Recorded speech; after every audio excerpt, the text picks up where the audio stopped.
Captain's log. Guybrush Threepwood. Lost at sea for days now. I have no crew or navigational instruments.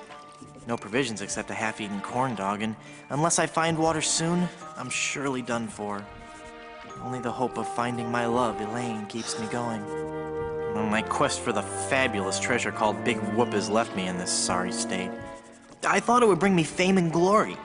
Instead, it delivered me into the clutches of my enemy, the zombie pirate LeChuck. I had thwarted his evil plot to marry Elaine, and he was after revenge. Really thirsty now. If only I could have a small drink of fresh water, I might have the strength to sail on.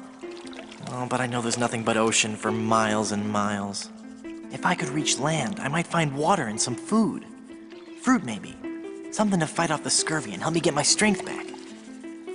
Maybe some bananas. Oh, why do I torture myself like this? I might as well wish for some chicken and a big mug of grog for all the good it'll do me. Oh, my sweet Elaine. Am I cursed to starve here on this ocean without seeing your face just one more time? Am I...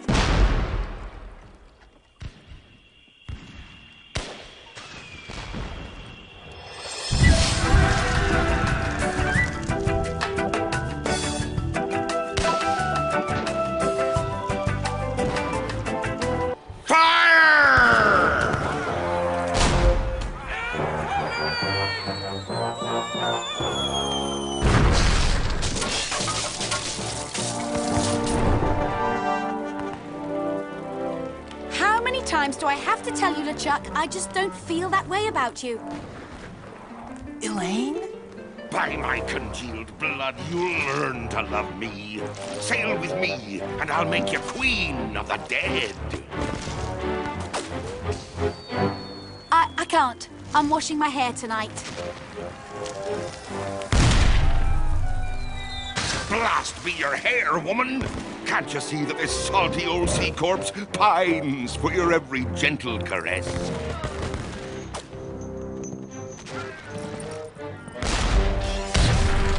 You know, I don't think my father would approve of me dating the undead.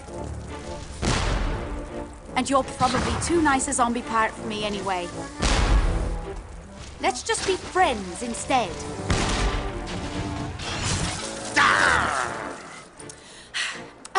Let's face it, LeChuck. You're an evil, foul-smelling, vile, codependent villain, and that's just not what I'm looking for in a romantic relationship right now. Darn your riddles, you saucy female! What do you mean? Ow! Oh! You're a bloodthirsty monster who's already kidnapped me once, tortured my friends, and taken from me the only man I ever loved, Guybrush Threepwood. Ah, how romantic. Ship ahoy! Threepwood!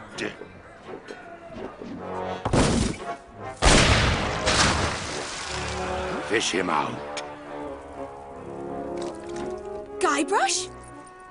Guybrush Threepwood, by my gangrenous gut, I don't know how you escaped my carnival of the damned, but you won't escape a taste of my blade! Ah! Ooh, the lass has spirity. Throw him in the hold. I'll finish him after the battle. Turn loose the longboats. And prepare the flaming voodoo cannonball.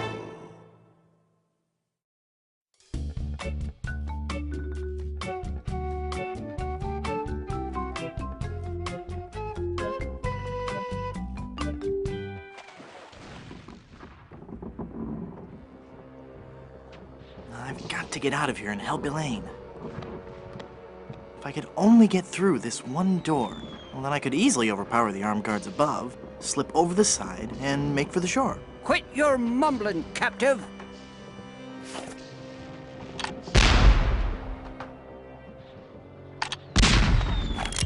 Stand your distance! I'm Guybrush Threepwood. Who are you? I'm the evil pirate Bloodnose, the wickedest fiend ever to sail under the banner of King Death. I'd as soon chew your nose off as look at you. Are you wearing a fake beard? Bloodnose the pirate would not have a fake beard. Yes, it is. It's been glued to your ear hair. Actually, it's a highly sophisticated beard weave, made from the chest and back hair of real pirates. I'm hoping it'll take root if I don't wash it for a while. Hey, wait a minute. You're not a pirate. Wally! Don't you recognize me? It's Guybrush Threepwood. Oh, gee. Hello, Mr. Wood. The last time I saw you, we were prisoners in LeChuck's dungeon. Why would you sign on with a ship of the living dead? Well, Mr. Brush, at first I had some misgivings about it. But thanks to LeChuck's seminars, motivational lectures, and audio books on Parrot, I've become a vicious corsair. You can too. Ask me how. Do you have any literature I could look at? Here. This leaflet explains the basic philosophy I follow. I'm not in the mood for sales hype. Snap out of it, Wally! That's Bloodnose to you, you scurvy sea bass. You're a failure as a pirate. Shut your trap, you yellow-bellied blowfish. One more peep out of you, and I'll do you in. Peep. You scabrous swab. One more word, and I'll let you have it. Word. That's it. I'm gonna blast you. I'm gonna...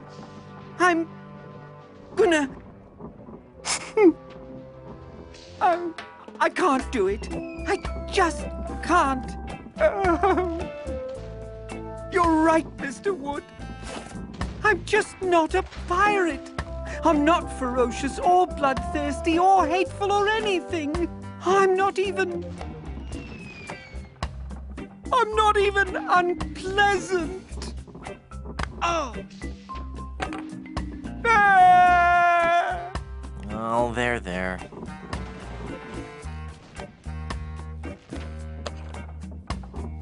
Oh.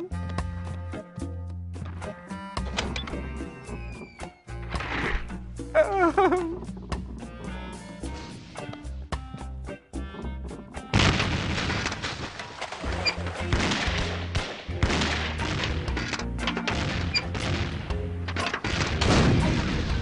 Hey!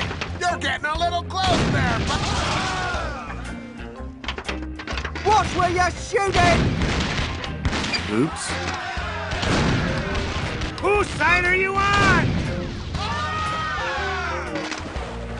You're gonna get us all killed! Again! It's what? The four of you! Hey, I'm getting pretty good at this. Ooh, gross. All the bones and stuff are floating towards the ship. I can't quite squeeze past this cannon. Well, they've messed with the wrong skull this time. Hey, that's my arm. Give that back.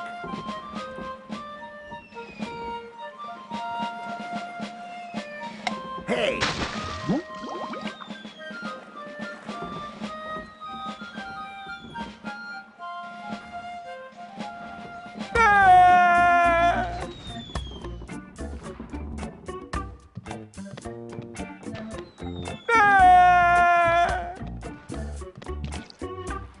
Haha! Taste cold steel, feeble cannon restraint rope.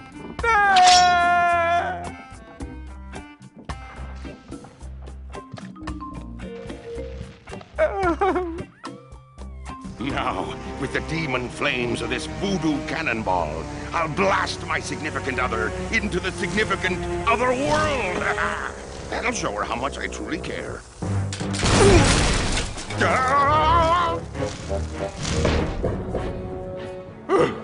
Neptune's navel. That was a close one.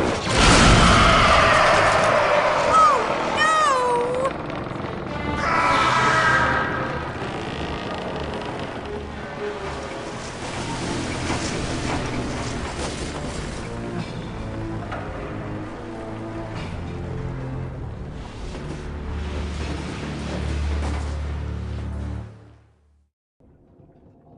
Hey, I lost my cutlass when the ship capsized.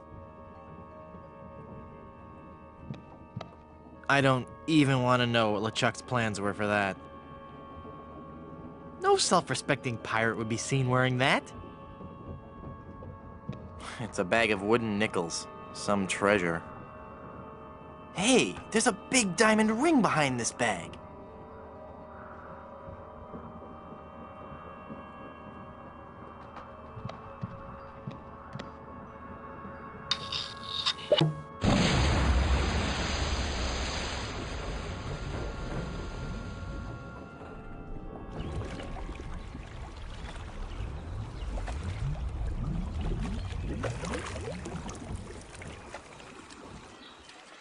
Guybrush? Guybrush! I thought I'd lost you forever. Is it really you? Yes, Elaine. Did you really mean what you said out there? That I was the only man you ever loved? Well, yes, Guybrush, I guess I did. Elaine, I'm a man of action. A swashbuckler, a rogue, a wanderer, a man who can hold his breath for 10 minutes. I have no ties and no regrets. I sail with the wind and go where adventure takes me. But somehow, something always leads me... Guybrush, stop babbling. Elaine, will you marry me? Oh, Guybrush. Oh, Wally? You're alive!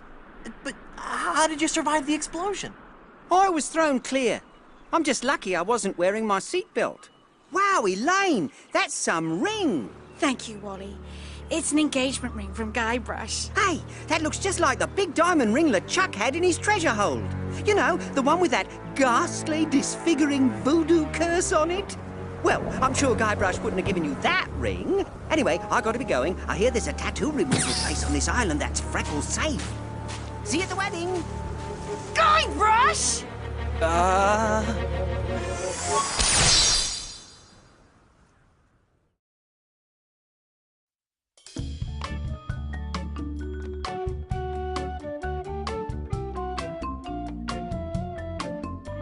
Oh no! Elaine? Oh, she's not gonna be happy about this.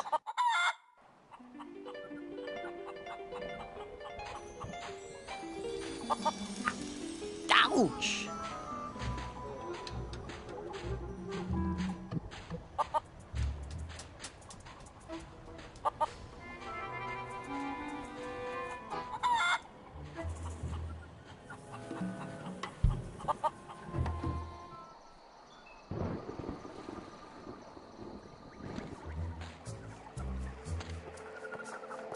Boo!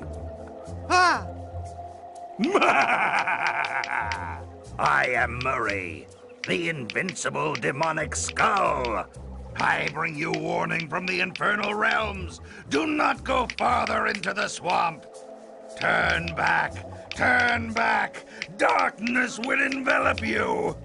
Do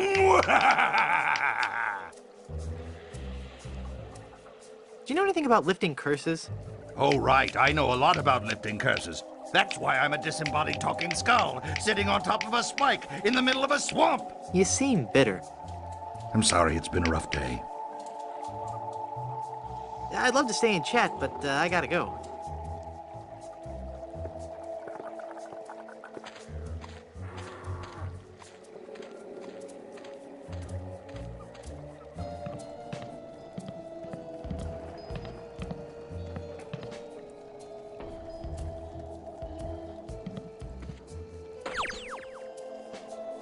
What a relief.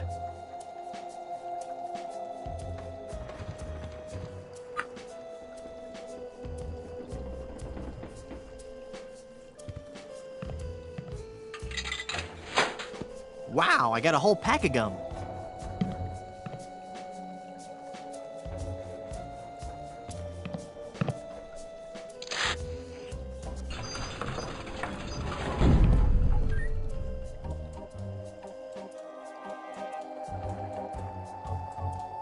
Nice place. I love what you've done with it.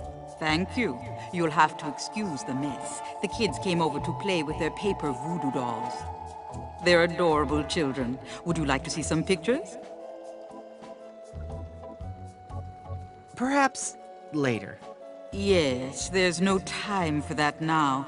I sense that something terrible has happened. Hey, you're good. Something terrible has happened. I finally proposed to Elaine. Congratulations. That doesn't sound so And when I placed the engagement ring on her hand, she was placed under a horrible pirate curse and trapped for eternity as a solid gold statue. Oh, that explains it. I was struck with a wave of overwhelming hatred and anger. Yeah, that LeChuck was a pretty mean guy. I was talking about Elaine. Well, there's no time to worry about that now. We have to hurry. Do not panic, Guybrush. She will be safe until we can break the curse.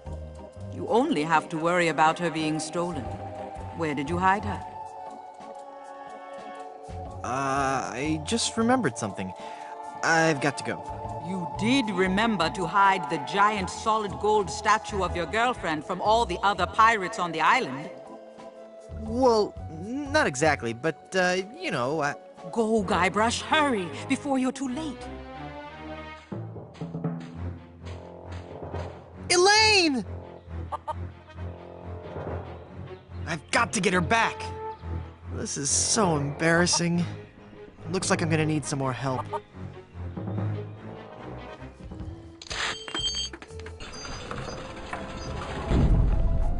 Someone's stolen Elaine.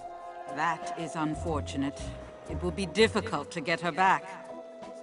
Do you know who kidnapped her?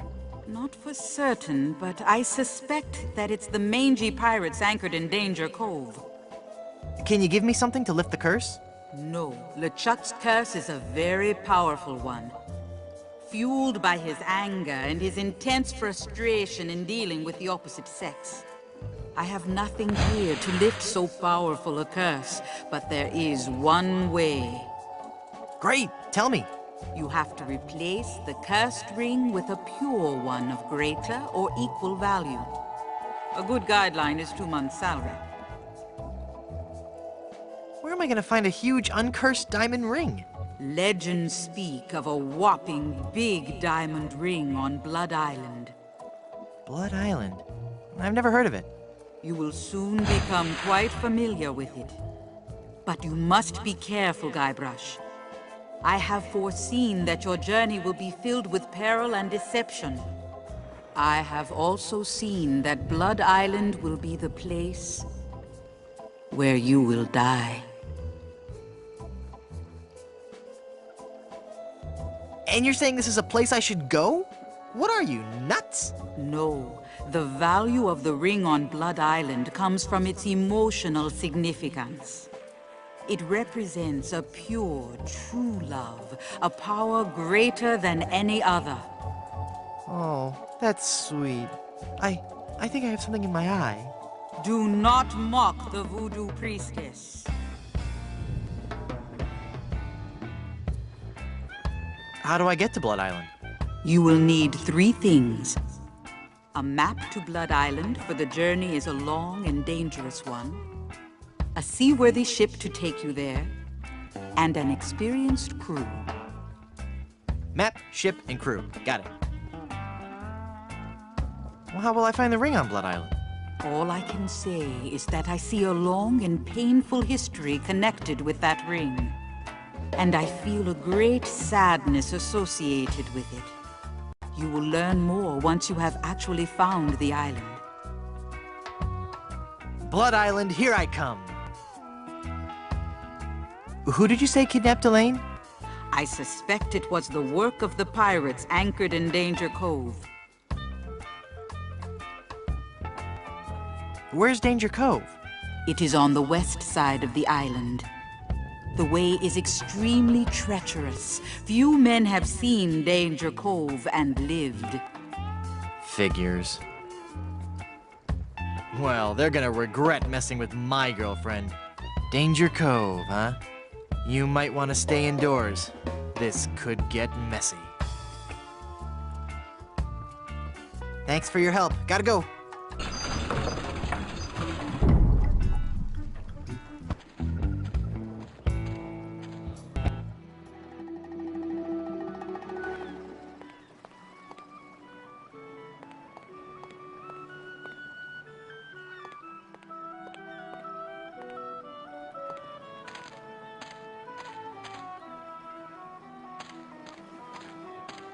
Feeling down because your chicks turned to gold? Come to the swamp, get your fortune told. Voodoo and things. Formerly just Voodoo. Visit our new location on Plunder Island.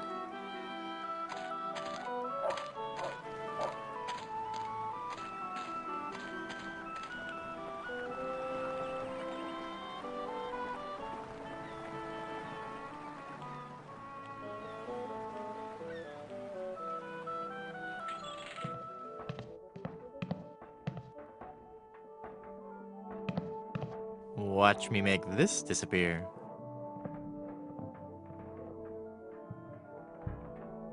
Nothing up my sleeve?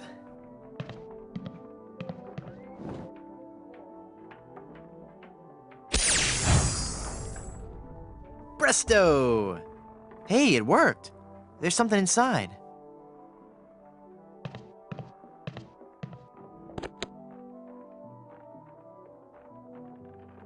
The A-M-C's of ventriloquism.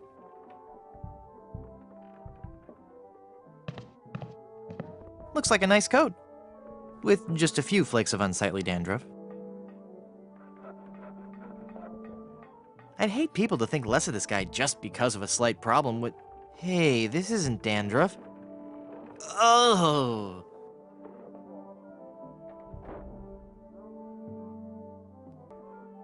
There's a glove in here.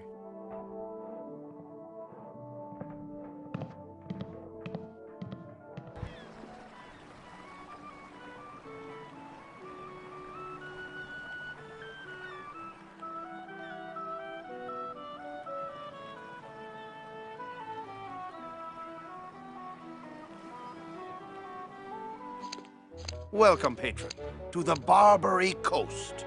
Where every haircut is an adventure. Aye, and if you're wanting a haircut, you'll have to wait until I'm finished with Captain Rottingham here. Are you guys pirate barbers?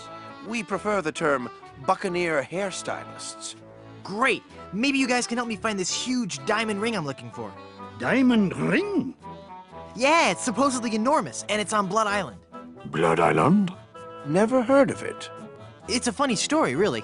I need it to lift this curse that's turned my girlfriend into a solid gold statue. Solid gold? Wait a second, did I just share too much?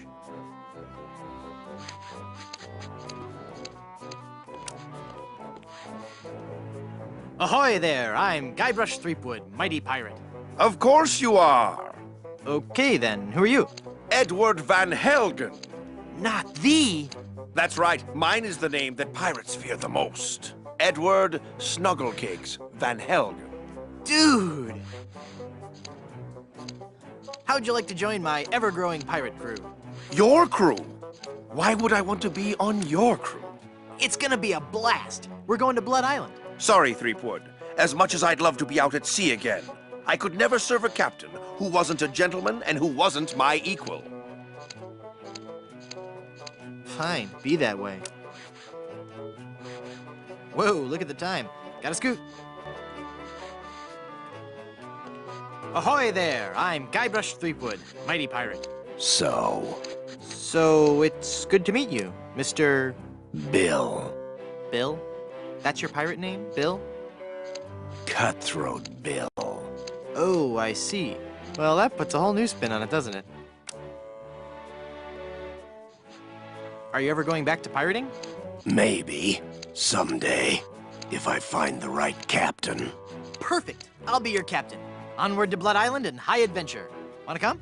You, a captain? Hardly. I'm the mighty pirate who defeated LeChuck. And what do you have to show for it?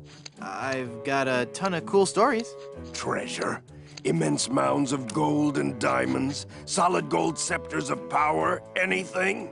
Well, I've got these nickels. Wooden? Yeah.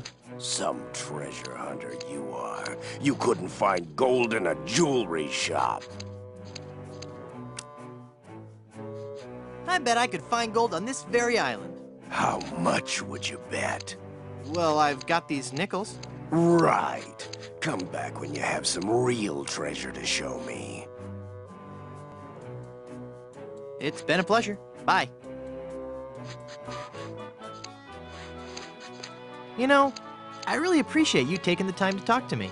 I think we've bonded.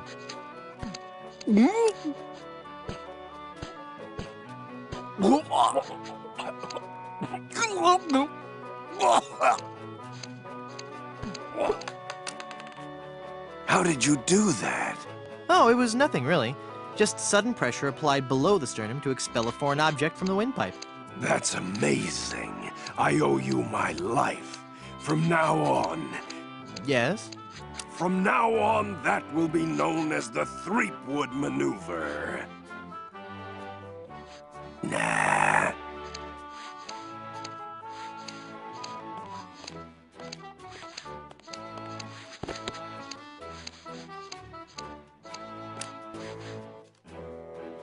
Ahoy there! I'm Guybrush Threepwood, and I'm a mighty Quiet! Huh? Don't distract him while he's working on me. Aye, laddie. You'll have to wait your turn. It's the pirate way.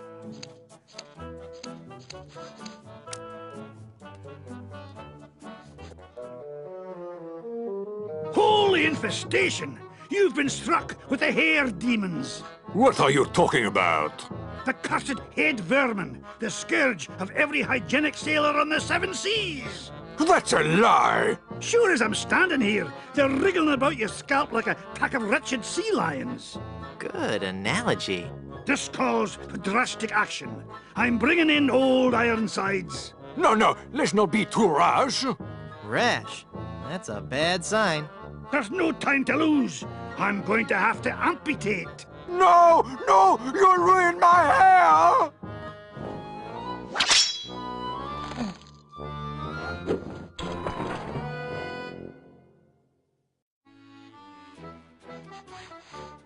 Ahoy there! I'm Guybrush Threepwood, here to serve all your mighty pirate needs. Pleasure to meet you, Guybrush. I am Haggis McMutton of the clan McMutton. How would you like to join my crew? You seem like a nice enough sort, Guybrush, but a man cannot serve as my captain unless he earns me respect. And how would a man go about doing that? By besting me in a time-honored test of strength.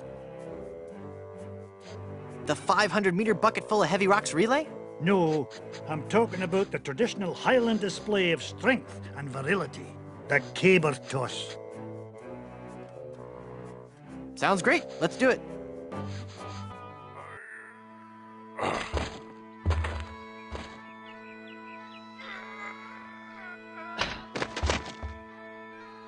I would never follow such a weak captain.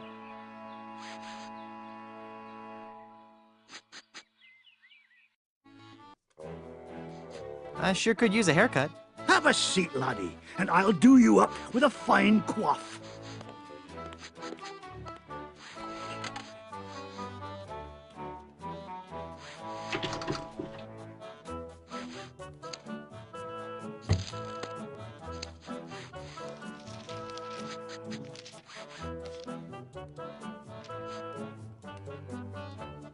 Ugh, blast that ineffectual paperweight. I'll have to go find another. But what about my haircut? Keep your skirt on, lad.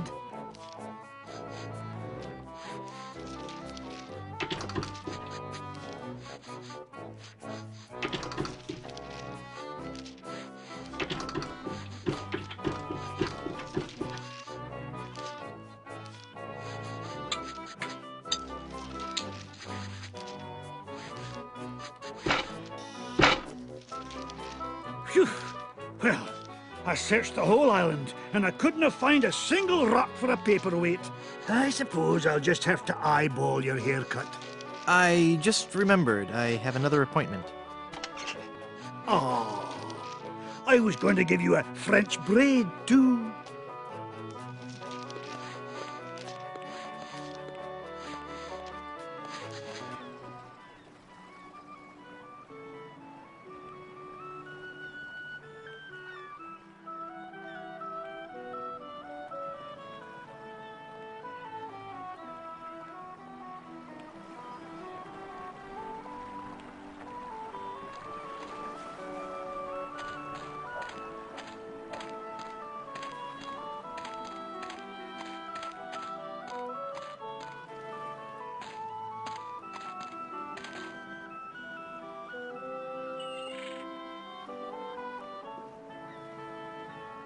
It's an informative plaque put up by the Plunder Island Naturalist Society.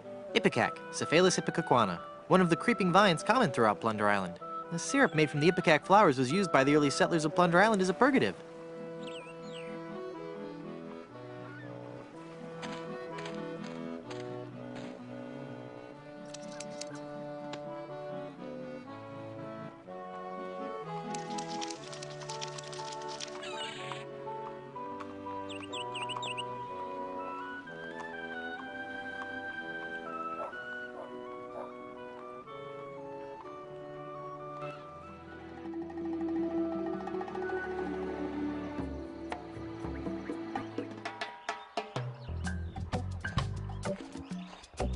I wonder what this sign means.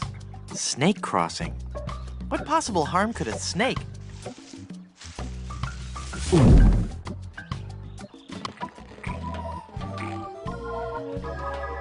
Well, this isn't good.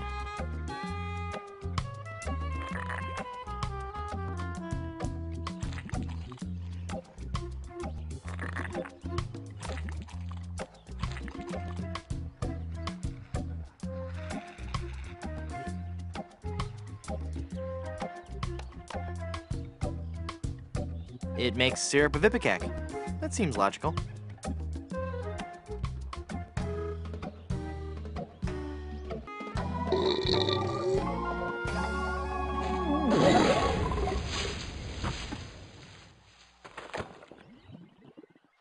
Whew! That sure was a close one. I thought for sure when I got eaten by that snake that I was done for. Thank goodness I'm safe. No? Hey!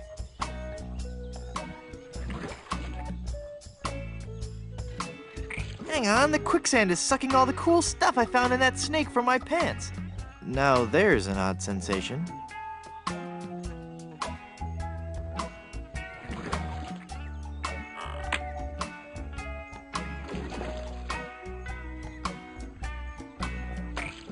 Youch! Well, I got the thorn. I hope that was worth it.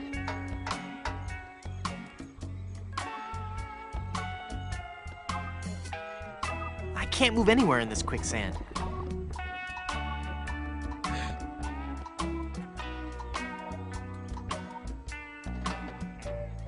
Perfect. For once today, things are going... Well, darn. Hey. Thank goodness for those unpredictable Caribbean trade winds. Neat, a world-class pea shooter.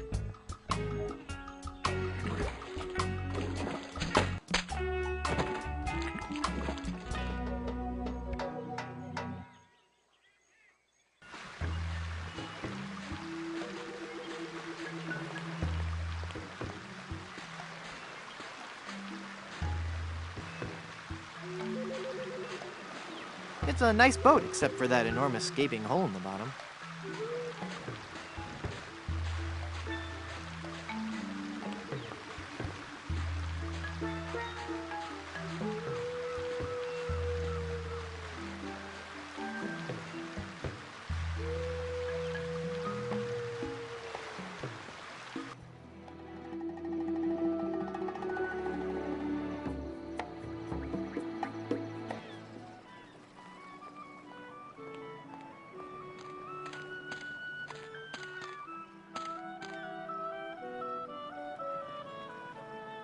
It's a reservation slip for Blondebeard's chicken.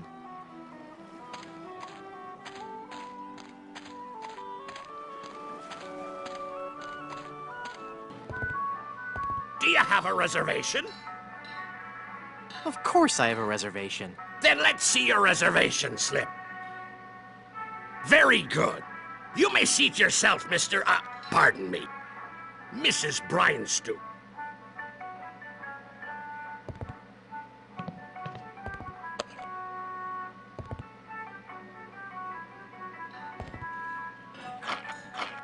Whoa! This biscuit is full of maggots! Aye! Ha ha ha! That's my special ingredient. Adds just the right amount of exotic flavor. It's a good thing, too, because I can't keep 'em out of the food around here.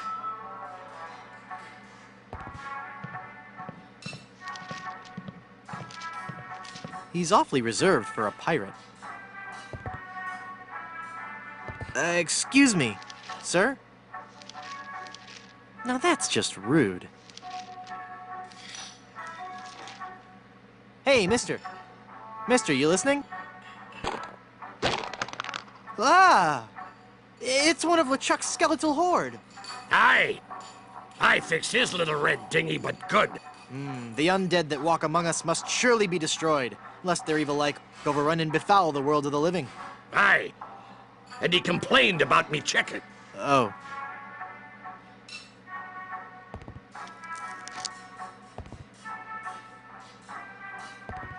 It says, ask me about Grim Fandango.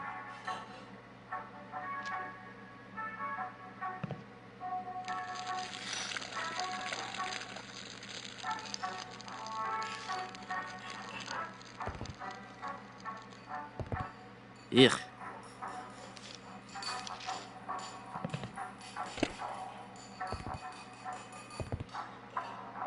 Brimstone Beach Club. Member since 1632.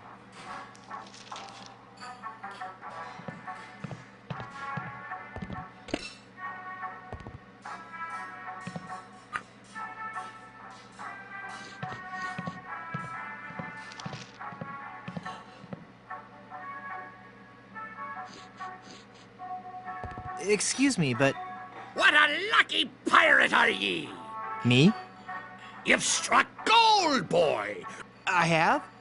Gold, gold, gold! Ha ha! Golden nuggets of chicken! Oh. A treasure trove of deep-fried fun! Now, what can kindly old Captain Blondebeard bring ye for lunch? Nothing for me, thanks. It'd be just as well.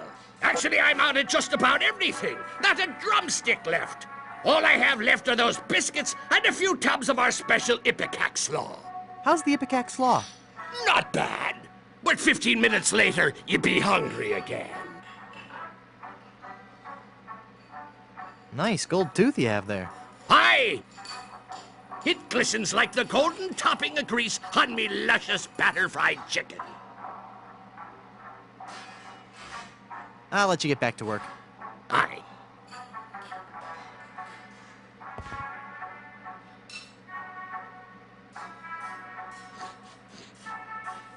Would you like this jawbreaker? Thanks to ye. Ouch! I think I loosed me gold tooth. I knew sweets were being bad for me teeth, but it had a fine crunch and were a fiesta of flavor. From now on, I'll be sticking to fleshier foodstuffs. Something chewy. Well, there I go again. This old salt's got a craving for something to squish between me teeth.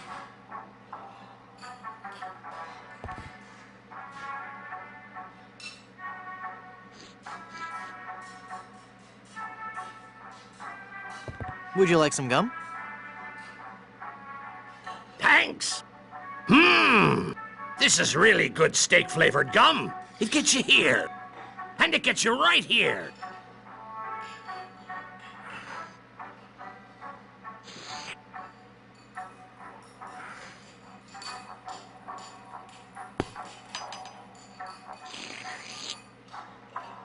Why, you little scamp. That's quite a funny trick you've played on old Captain Blondebeard.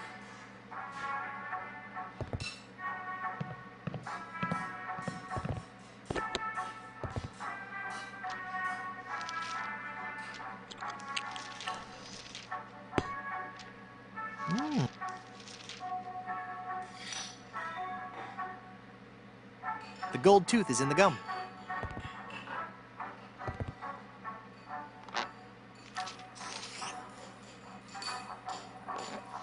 Oh, that's made my voice sound funny.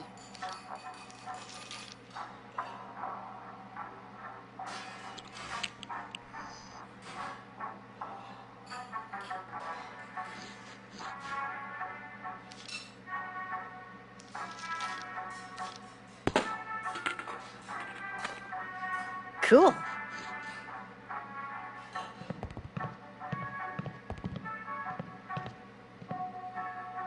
Wait 1 second.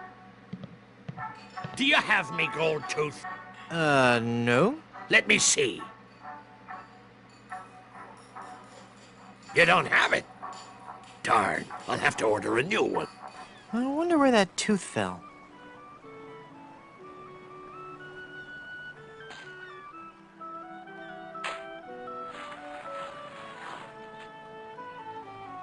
Hey, it's the gold tooth.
Sumatran rubber tree.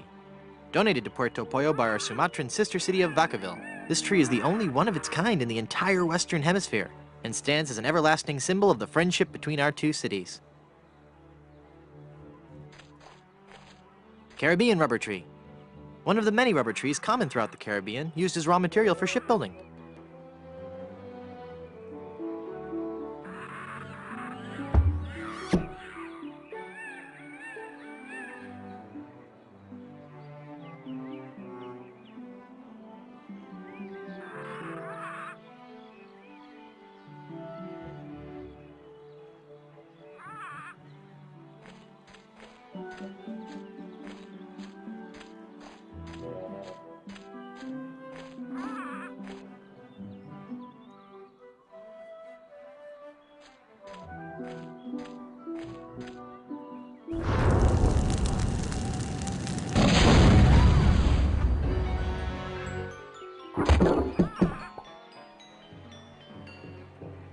Whoa, my head is spinning.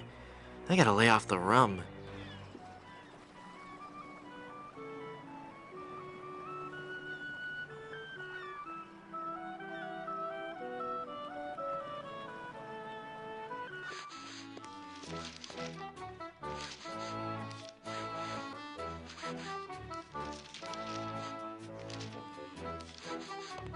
Check this out. Is that real gold? I guess you can find treasure. So, you'll join my crew? Sure, as long as my partners will join too. I'll need 2 more sailors for my crew.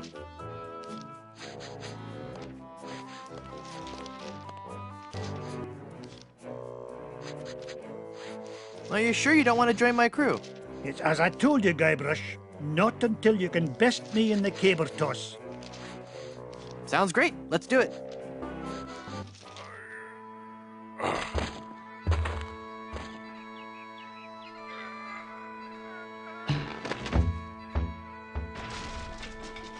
Hey, I win! By the spiraling bouffant of me great Uncle McManus! Never before have I seen such strength. Sure, I'll join your crew. I'll wait at the shop until you're ready to leave. I'll need 1 more sailor for my crew.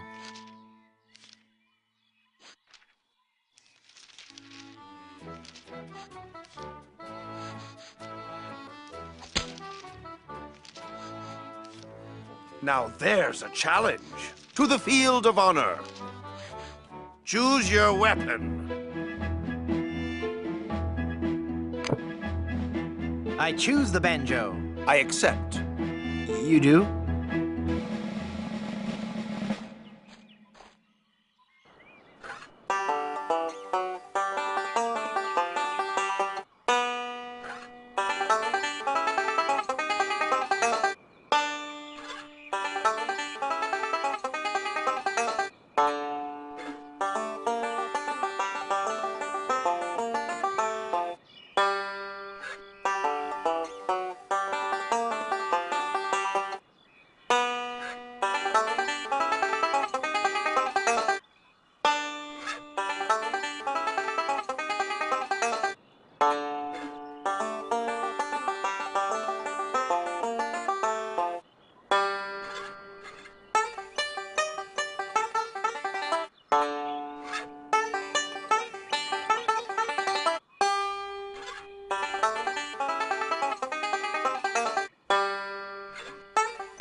You're pretty good, boy.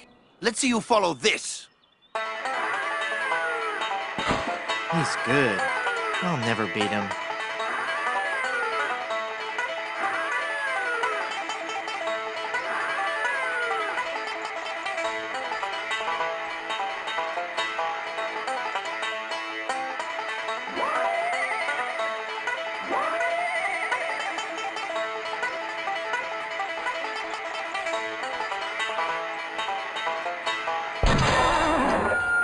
What? You shot my banjo. You can't be sure of that. That shot may have come from the grassy knoll. Of all the lowdown tricks, I never heard of anything so low. I completely misjudged you. You are a pirate after all. I'd be proud to join your crew. Great. I'll just pack this stuff up and get ready. And give me back my gun. Well, I got my whole crew.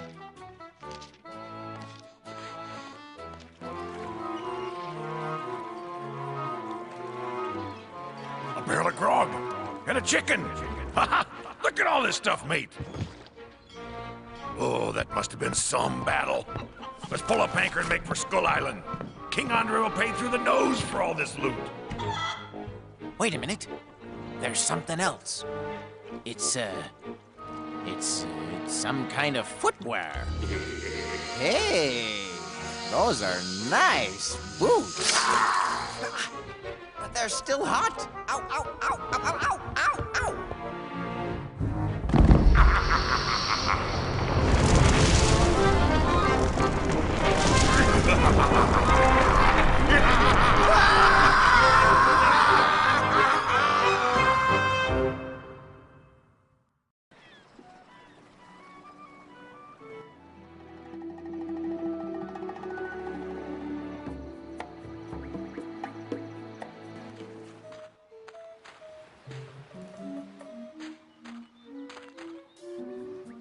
Yes, may I help you?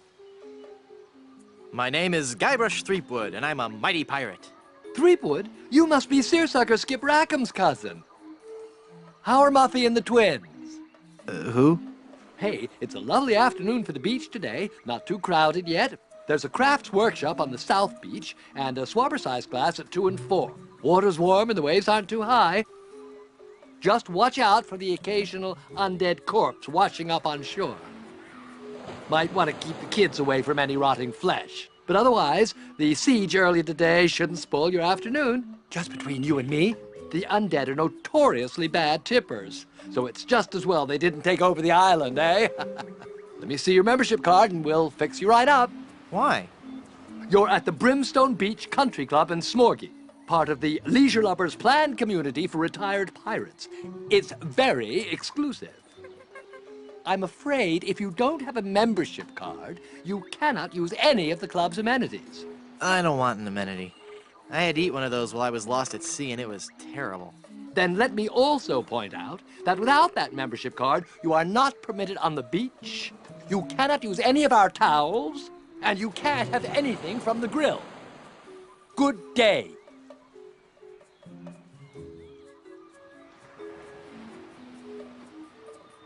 Excuse me. Yes, you filthy little man. My card. Let me see that. Oh no! In the name of all things clean, you've got a membership. Yes. And I think I'll just take one of your fluffy clean towels and enjoy a nice relaxing stroll down your beach. No! You mustn't! I must. And perhaps I'll sunbathe nude. Sweet mother of pearl, no! Now that I think about it, it is nice out on the far end of the beach. You should go there. You should go there now.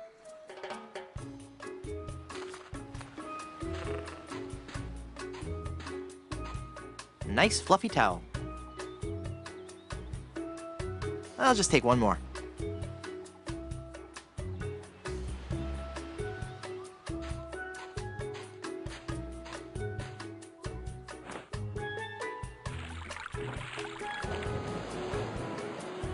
The towels are all wet now.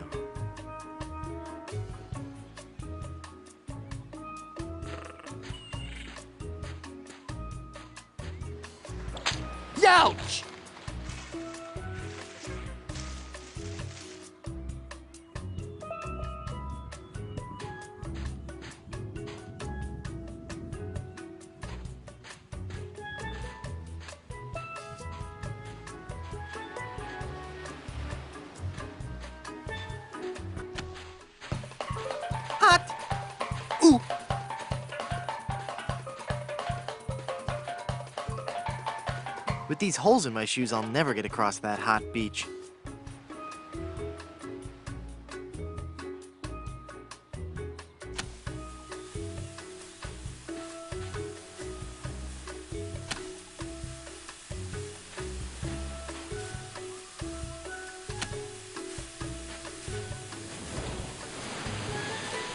Whew.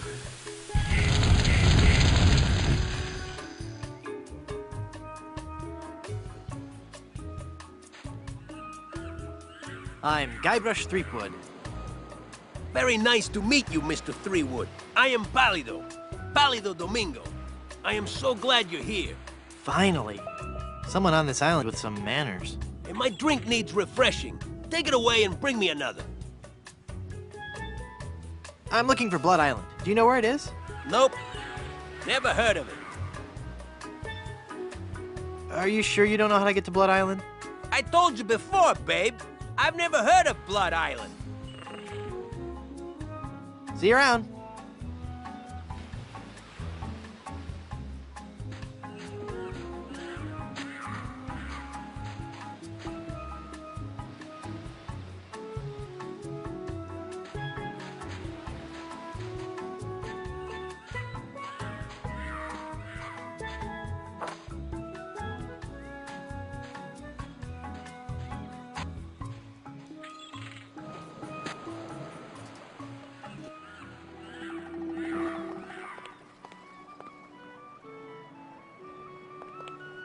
I'll have to buy some lemonade first.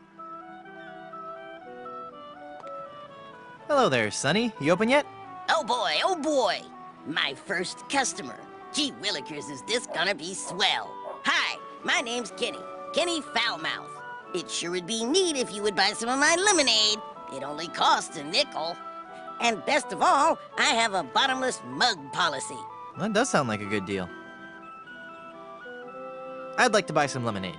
Sure, we have a bottomless mug policy, you know. That'll be a nickel.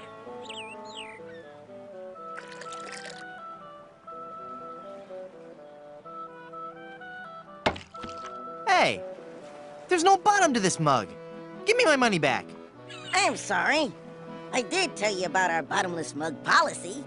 And there are no refunds. Why, you little... Thank you. Come again.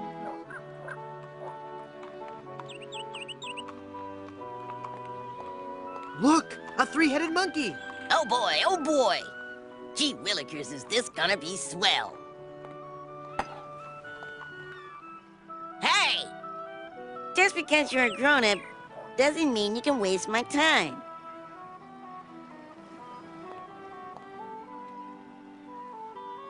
Give me some more lemonade, you little chiseler. That'll be a nickel.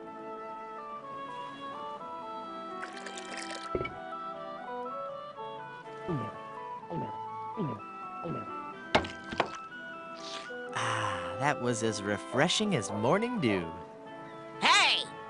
How did you drink all the lemonade? You switched mugs on me, you cheat. I hope you're happy. You put a budding young entrepreneur out of business.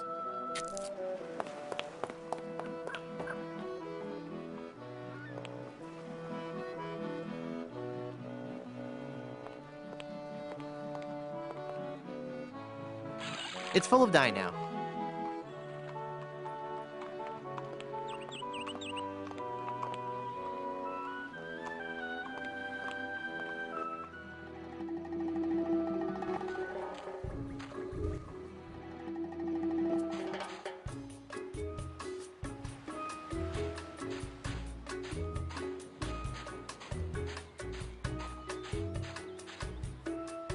I've brought you a new mug. Thanks.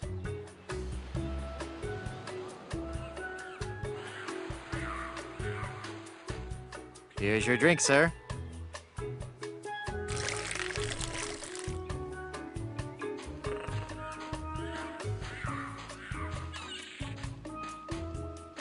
Look, Pálido, you're burning. Ah! All those months in the sun and my tan is just gonna peel away. I better turn over. Good idea.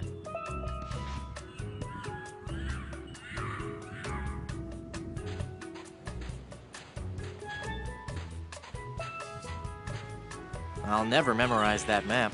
It's far too complex.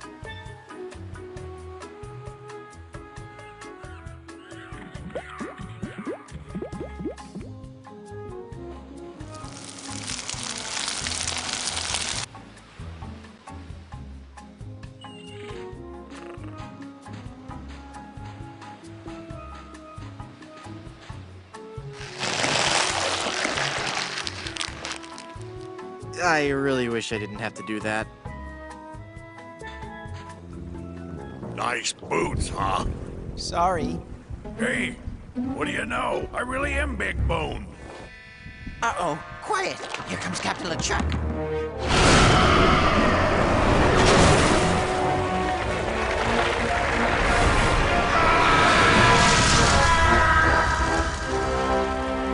Avast there, ye lubbers! Set sail for my stronghold on Monkey Island. I'll unleash my entire army of the undead. This time, Elaine will be mine. Ah, Elaine. 'Twill be a sweet day in hell when you feel the fiery breath of my kiss on your lips and become my undead bride. And I'll destroy any man who dares get in my way. Suffering sailors, 'tis good to be dead.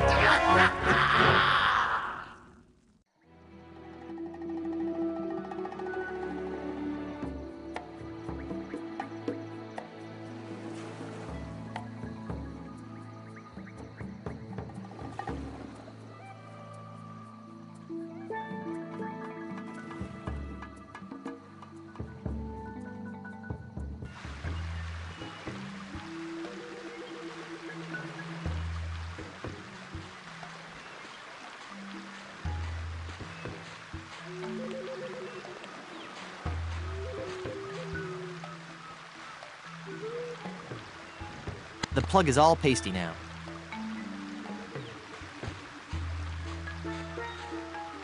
Perfect.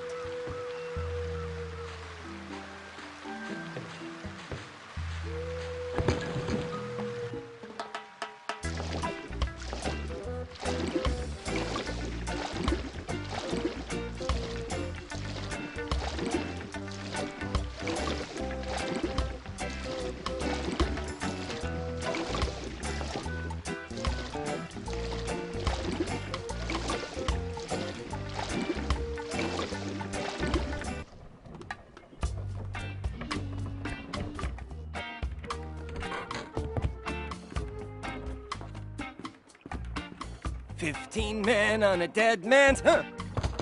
Who are you?" I'm Guybrush Threepwood, and I'm a mighty pirate. Well, we'll just see how your threats sit with my captain.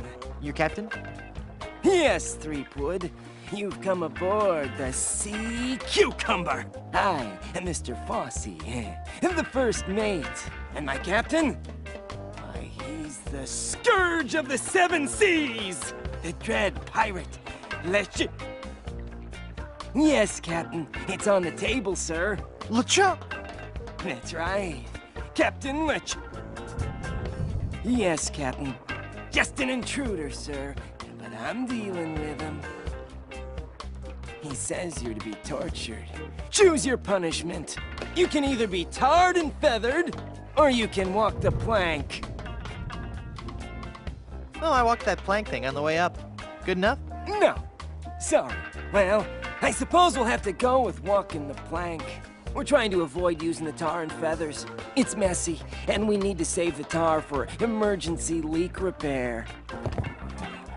What do you say, men? Shall we make him walk the plank? Any last words, Threepwood? I regret that I have but one life to give for love. All right, in you go!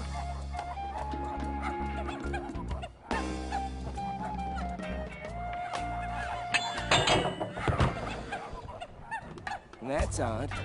There was no splash. Splash!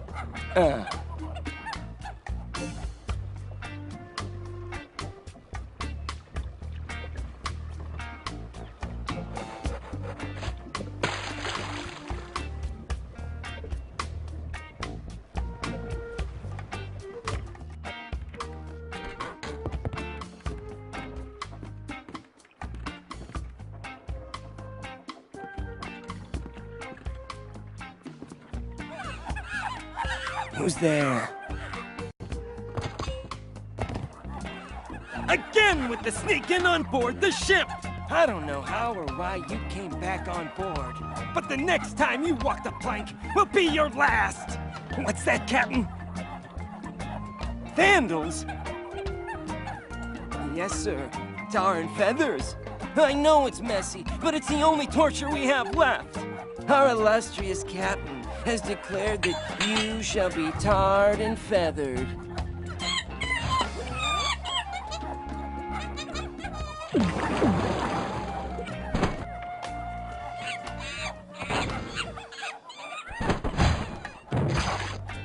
That'll learn you.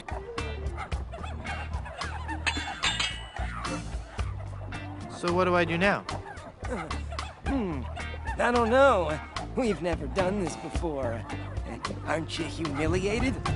I guess so, but no more than usual. Well, just get lost then.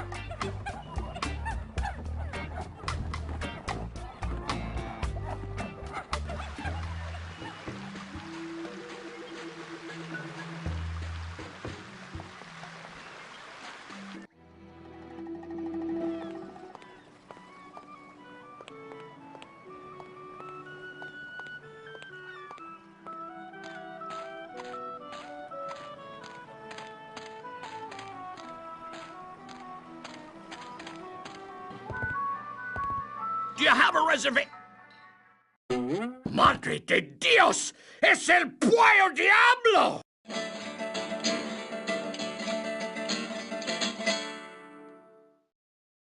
Sí, he dejado en libertad los prisioneros y ahora vengo por ti. Well, you're not taking me without a fight.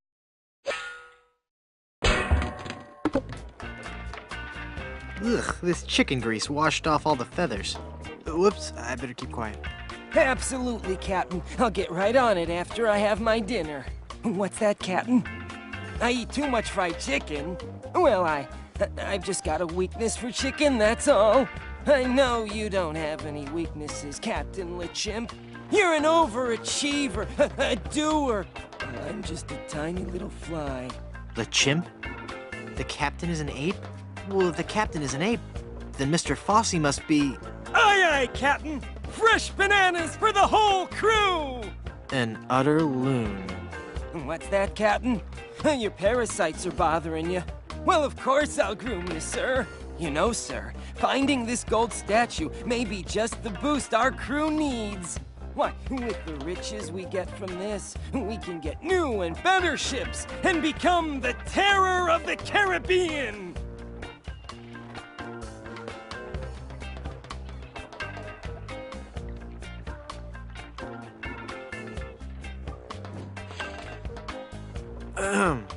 Mr. Fosse, I've been thinking. Are you all right, Captain? You sound different. Don't interrupt. Sorry, sir. Maybe it's time we gave up pirating. I mean, take a look around at me, at the rest of the crew. We're all monkeys. You mean in the Darwinian sense, sir? No, I mean in the quite literal sense. Have you noticed that the crew is happier swinging from the masts than swabbing the decks? I don't even want to mention what they've been flinging around the ship. Are you suggesting that I'm not disciplining the crew enough? No, I'm suggesting that we all give up this charade and go back to the trees. That's the life for a monkey, not sailing the seas for months on end. Well, if you feel so strongly about it, sir, I suppose I can't argue. I think our last order of business should be to dig up that statue and... It'll be tough on the men, sir, but I'll tell them that you think it best. Okay, but first we should dig up that statue and give it to... I'll make sure they understand that it's not their fault. Very good, and then we can dig up that statue and... Okay, never mind then.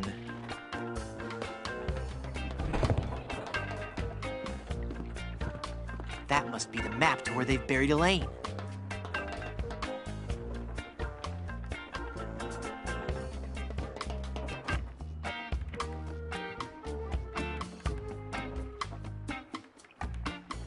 It's 2 tickets for the Long John Silver Center for the Performing Arts.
It smells like something's burning.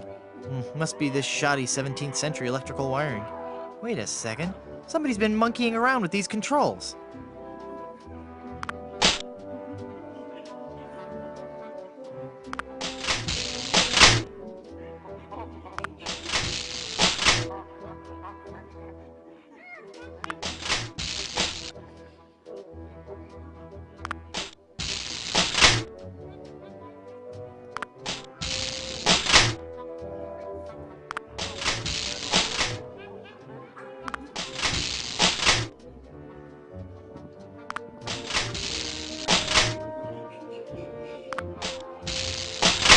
That's it! That must be where Elaine is buried.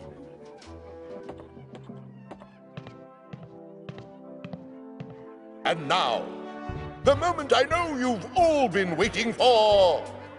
How about some amazing juggling?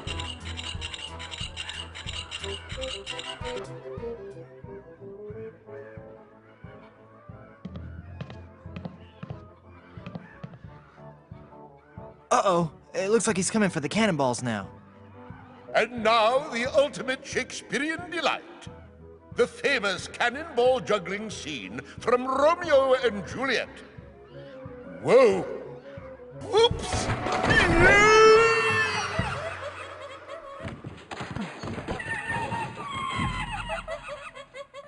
I'm glad it had a happy ending and he got the girl in the end.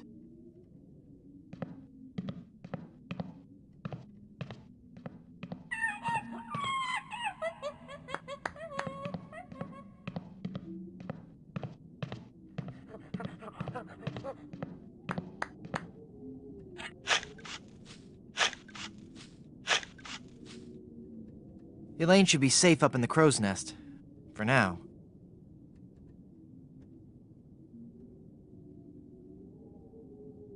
Well, I've got a crew, a map, a ship, and finally got Elaine back. So what say we head on to Blood Island to lift the curse and save Elaine? How about it, guys? Let's get moving towards Blood Island. Let's head on out and find our fortune. Guys? This might be more difficult than I first imagined.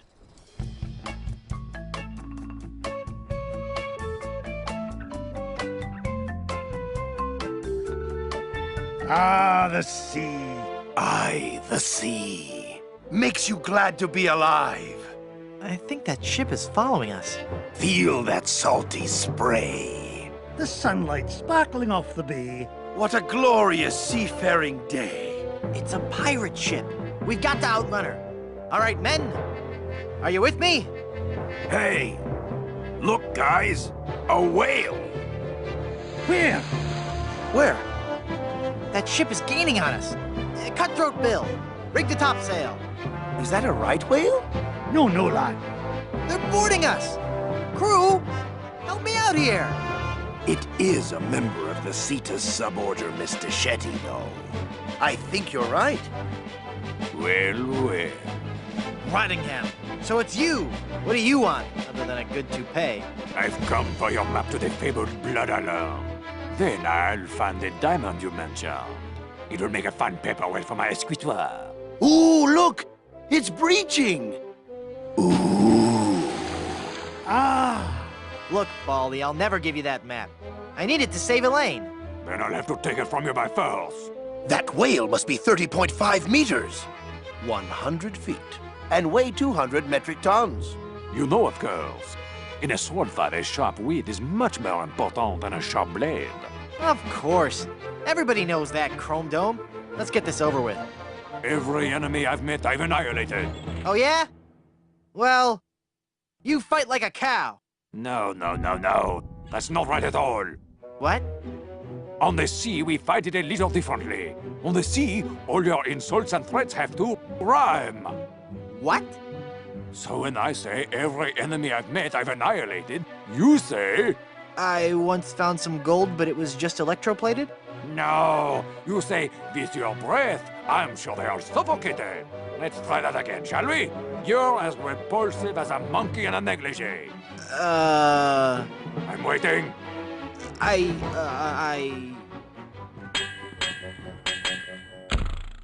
Just as I thought. You're an amateur with a sword. Give me that map. Here, take it. That's your map? Yeah. As soon as I'm through pirating these waters, it's off to Blood Island. Until we meet again, Monsieur Tweefood. I've got to get that map back or we'll never find Blood Island. Thanks, guys. You were a world of help back there. It was a rousing battle, Captain. Aye, and it reminds me of a song. We're a band of vicious pirates. Sailing out to sea. When you hear our gentle singing, You'll be sure to turn and flee. Oh, this is just ridiculous.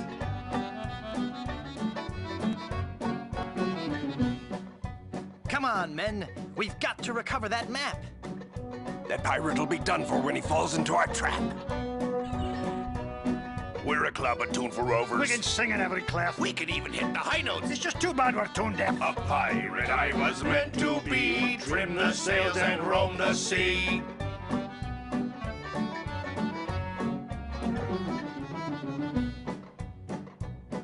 Let's go defeat that evil pirate. We know he's sure to lose because we know just where to fire it. We're thieving balladeers. A gang of cutthroat mugs. To fight us off, you won't need guns. Just jolly good earplugs. A pirate I was meant to be, trim the sails and roam the sea.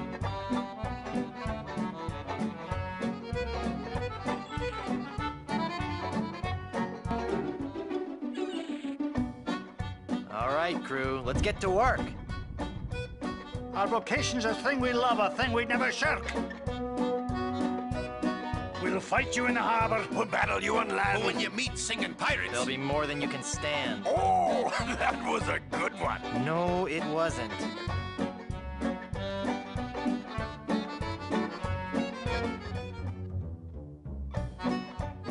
No time for song. We've got to move. The battle will be long, but our courage we will prove. We're a pack of scurvy sea dogs. Have we pity, not a dram? We all eat roasted garlic. Then sing from the diaphragm. A pirate I was meant to be, trim the sails and roam the sea.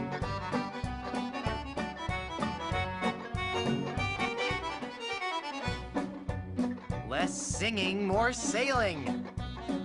When we defeat our wicked foe, his ship he will be bailing. If you try to fight us, you will get a nasty whacking. If you disrespect our singing, we will feed you to a kraken. A pirate I was meant to be, trim the sails and roam the sea.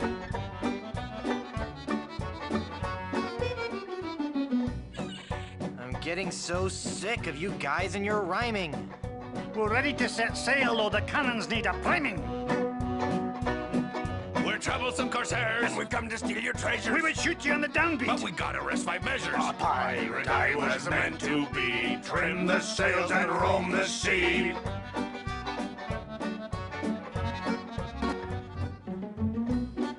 Stop, stop, stop! The brass is what for polish, and the deck is what for mop. You say you're nasty pirates, steaming, thieving, bad bushwhackers. From what I've seen, I tell you, you're not pirates, you're just slackers. A pirate I was meant to be, trim the sails and roam the sea.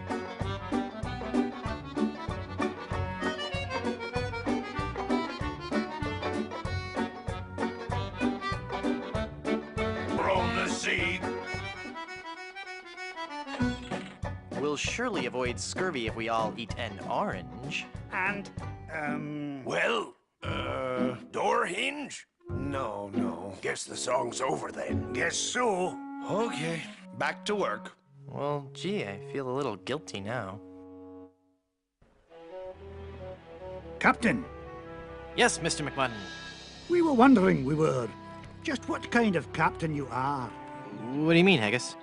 Well, some captains are men of action. They like to have complete responsibility and control for their ship. Other captains prefer to concentrate more on the thinking aspects of captaining. The captain who's a man of action will undoubtedly have a much more difficult time of defeating other scoundrels of the sea in the fast-paced realm of ship-to-ship combat. The more academic captain will find the other pirate vessels he meets to be less aggressive, and therefore far easier and quicker to defeat in combat. I see. So, Captain Threepwood, Which type of captain be ye? I think I'd rather let you guys help me out. Easy ship combat it is.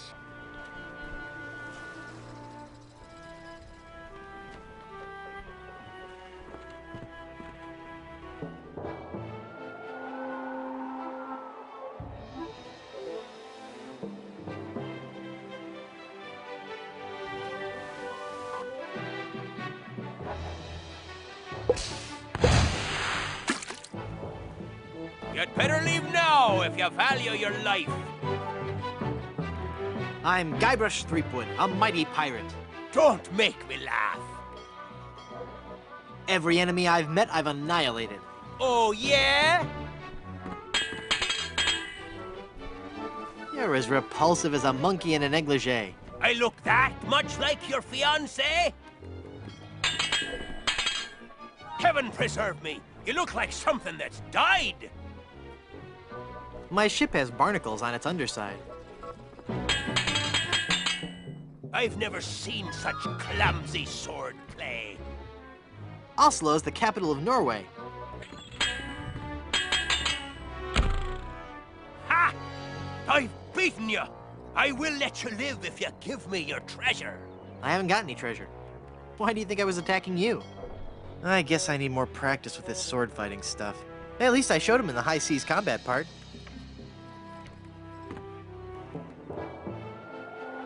You'd better leave now if you value your life. I've come to plunder your treasure. I'll see you clapped in irons first. I have never seen such clumsy swordplay. You would have, but you were always running away. Coming face to face with me must leave you petrified. I'm waiting for these feelings of nausea to subside. I'll hound you night and day. What this island needs is a good, reasonable buffet. I fancy you have treasure. Hand it over. I haven't got any treasure. Why do you think I was attacking you?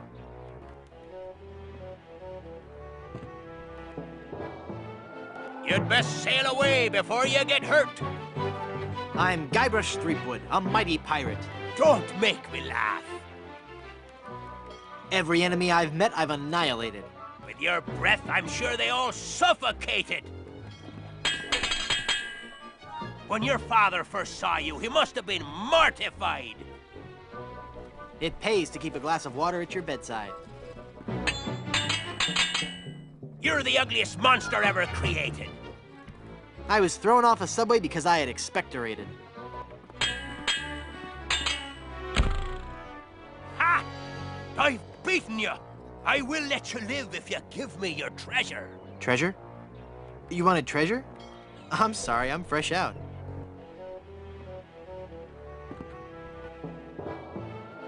If you're looking for a fight, you've found one. Give me your treasure and I'll let you live. No! I'll take your booty. You're the ugliest monster ever created. Oh, yeah? When your father first saw you, he must have been mortified. Oh, yeah?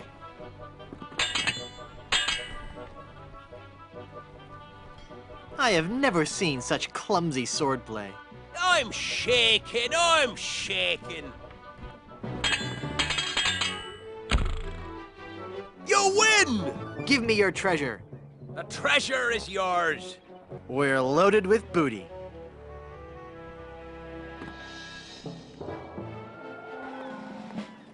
Well, well, well. I guess you've learned an important lesson about cheating. I sure have, mister. Golly, I'll never cheat on anyone ever again. Honest, I've got a new business now, and gosh, it's swell. What is it? I'm running guns. Tell me you're lying. I never lie anymore, mister. You've shown me the light. Can I interest you in some shrapnelizing ammunition designed to bring exquisite pain and unreasonable suffering to all your enemies? What do you have for sale today? Today, customer name here, What's your name again? Guybrush Threepwood. Today, Mr. Leapgood, I can offer you the complete line from Bob's Big Bore Boomer Brand Cannon Incorporated. To start with, we have the entry-level model, the Buccaneer's Buddy. We also have the following cannon models available. The Ouchmaster, the Hole Maker Deluxe, the Pain Giver 2000, Mr. Massacre, and finally, the cannon used by that most fearsome scoundrel, Rene Rottingham himself, the Destructomatic T-47. So, can I interest you in any of these models, mister? I'll take the Buccaneer's Buddy. The Buccaneer's Buddy it is. Let me just check my stock. Yep, we got him. You will not be disappointed, my friend. Now, will that be doubloons, jewels, captured maidens? My ship's hull's full of booty. Well, the amount in your treasure hold is not enough for this model. Would you take my old cannons as a trade-in? Well, I don't know. They are pretty banged up. Hang on while I check the blue book on them. Okay. I'll have my mom install your new cannon pronto. While she's at it, I'll also have her pick up the appropriate amount from your hold and pick up your trade-in. Mom!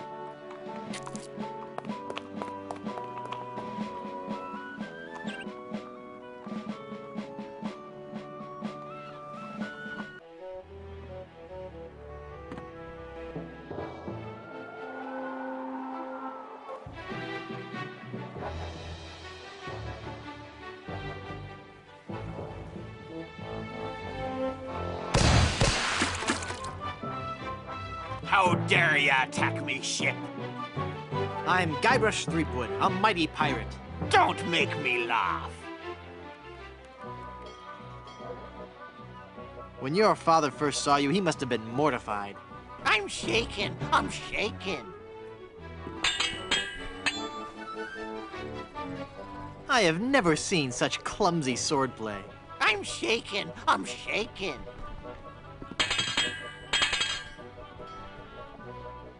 Heaven preserve me, you look like something that's died.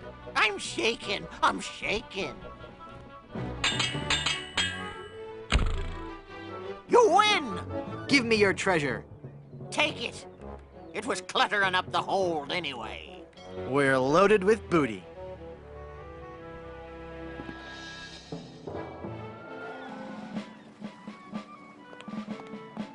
Back again, mister?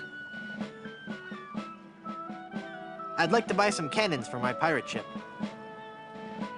I'll take the Ouchmaster. The Ouchmaster it is. Mom!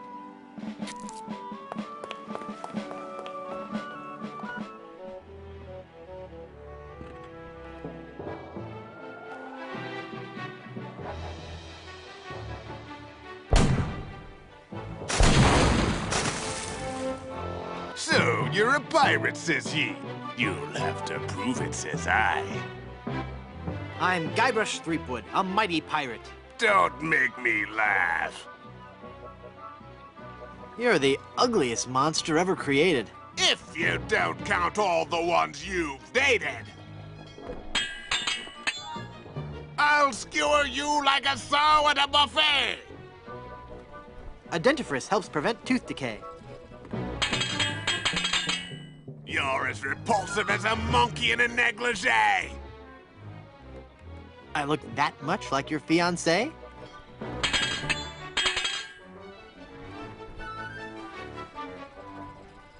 I'll hound you night and day. Oh, yeah? Coming face to face with me must leave you petrified. I'm shaking. I'm shaking. You win! Give me your treasure. Yeah, grubby bilge swigger. Take it. It was cluttering up the hold anyway. We're loaded with booty.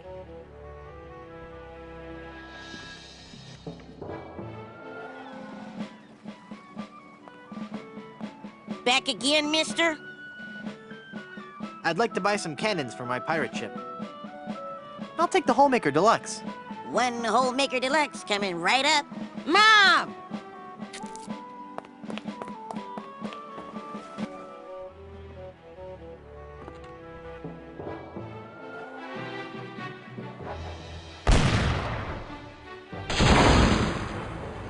A pox on you for boarding me ship. I'm Guybrush Threepwood, a mighty pirate. Don't make me laugh. You're the ugliest monster ever created. I'm shaking. I'm shaking. I'll skewer you like a sow at a buffet. I'm shaking. I'm shaking.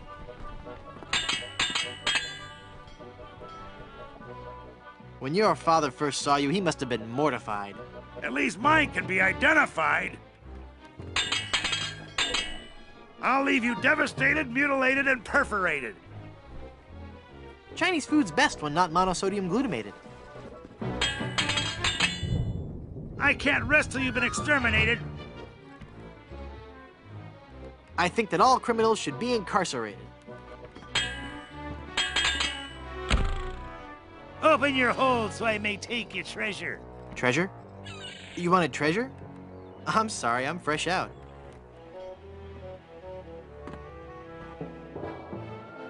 How dare you attack me ship? Give me your treasure and I'll let you live. Arrgh! You're the ugliest monster ever created. If you don't count the ones you've dated. Throughout the Caribbean, my deeds are celebrated. I wonder if the rent on my ship is prorated. I can't rest till you've been exterminated. I like music that's syncopated. Give me your treasure. Treasure? You wanted treasure? I'm sorry, I'm fresh out. You'd better leave now if you value your life. I'm Guybrush Threepwood, a mighty pirate. Don't make me laugh. I'll leave you devastated, mutilated, and perforated. Your odor alone makes me aggravated, agitated, and infuriated. Every enemy I've met, I've annihilated. With your breath, I'm sure they all suffocated.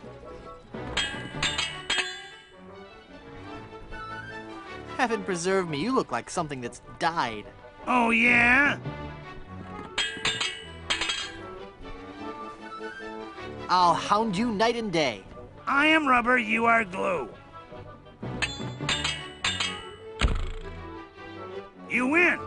Give me your treasure, you reeking, musty, stench-soaked freebooter. The treasure is yours. We're loaded with booty.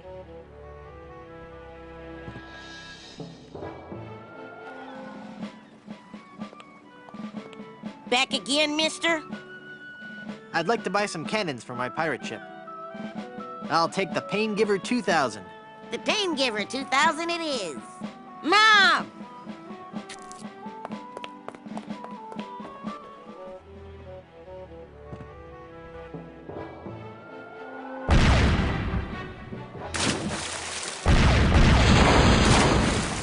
So you're a pirate, says he. You'll have to prove it, says I. I'm Guybrush Threepwood, a mighty pirate. Don't make me laugh. I'll skewer you like a sow at a buffet. When I'm done with you, you'll be a boneless fillet. I can't rest till you've been exterminated.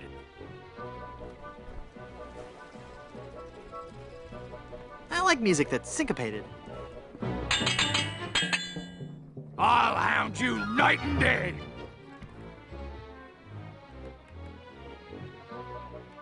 The air is much less humid around Santa Fe. I fancy ye have treasure. Hand it over. Well, if I had any, you'd be the first one to get it. Arr.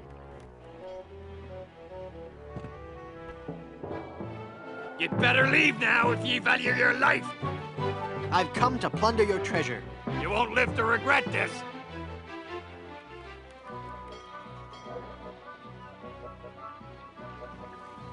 I'll hound you night and day. I'm shaken, I'm shaken.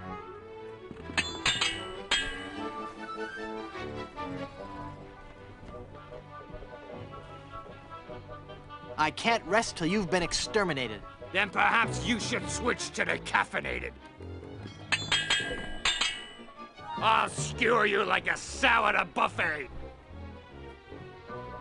When I'm done with you, you'll be a boneless fillet.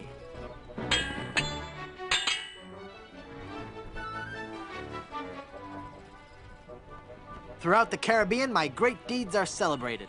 Too bad they're all fabricated. Heaven preserve me, you look like something that's died.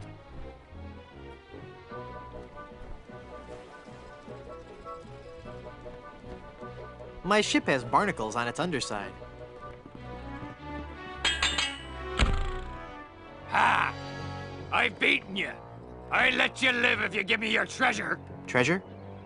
You wanted treasure? I'm sorry, I'm fresh out.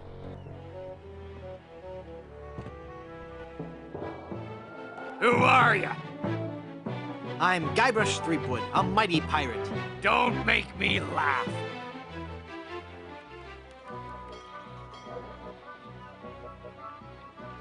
Heaven preserve me, you look like something that's died. The only way you'll be preserved is in formaldehyde. I can't rest till you've been exterminated.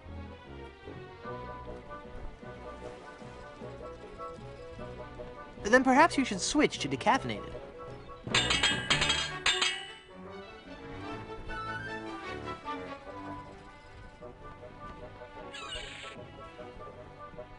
Coming face to face with me must leave you petrified. I am rubber, you are glue.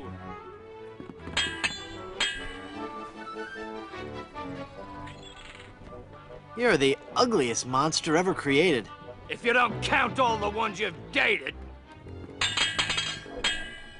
Would you like to be buried or cremated?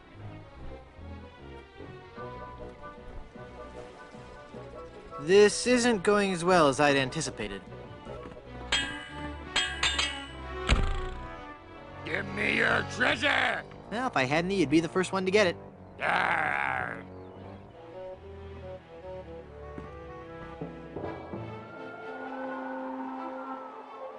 You'd best sail away before you get hurt. Give me your treasure and I'll let you live. You won't live to regret this.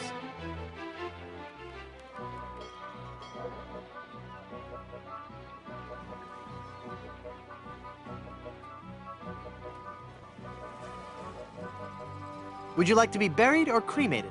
Oh, yeah?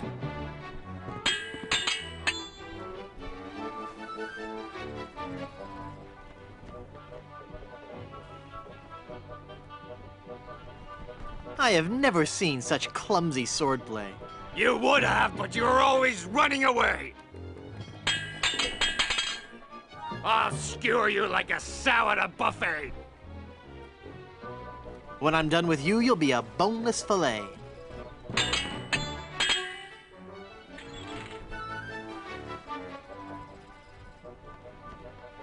I'll hound you night and day.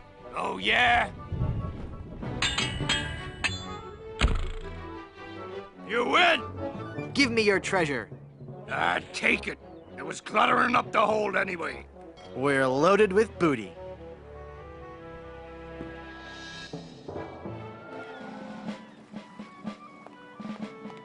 Back again, mister? I'd like to buy some cannons for my pirate ship. I'll take the Mr. Massacre brand cannon. One Mr. Massacre coming right up. Mom!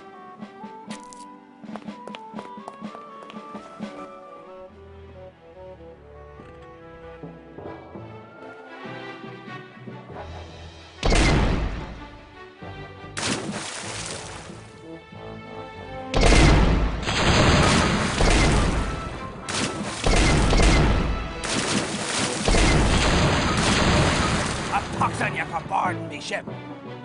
I'm Guybrush Threepwood, a mighty pirate. Don't make me laugh. Would you like to be buried or cremated? With you around, I'd prefer to be fumigated. Throughout the Caribbean, my great deeds are celebrated.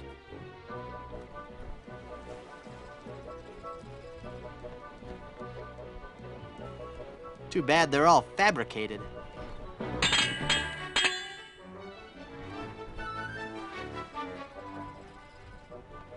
I'll hound you night and day. Then be a good dog. Sit! Stay! I'll leave you devastated, mutilated, and perforated. Your odor alone makes me aggravated, agitated, and infuriated.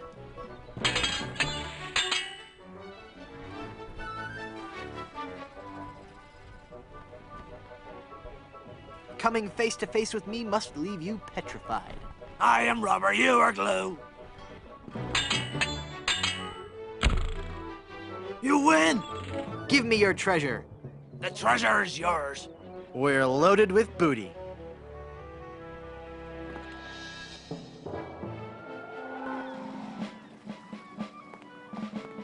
Back again, mister? I'd like to buy some cannons for my pirate ship. I'll take the Destructomatic T-47. Whoa, mister. You've entered a select group of pirates. You've just ordered the Destructomatic T-47 armor-piercing carnage delivery system with auto-loading and fax modem. Quite a fine piece of hardware, if I do say so myself. Mom!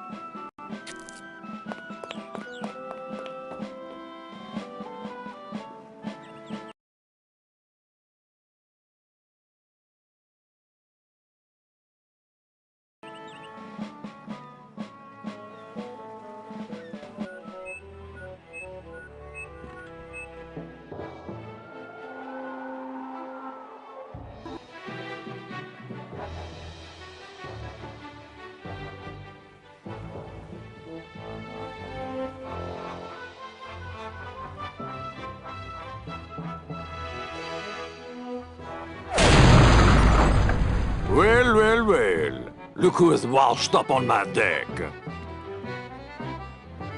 Give me my map, you fiend. This may prove amusing. Your mother, where's that toupee? I look that much like your fiancé? I can't tell which of my traits has you the most intimidated.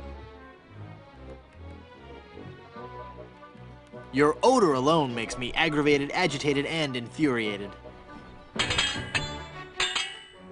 You're a disgrace to your species. You're so undignified.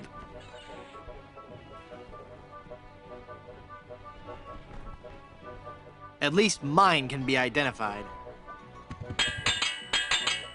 When I'm done, your body will be rotted and putrefied.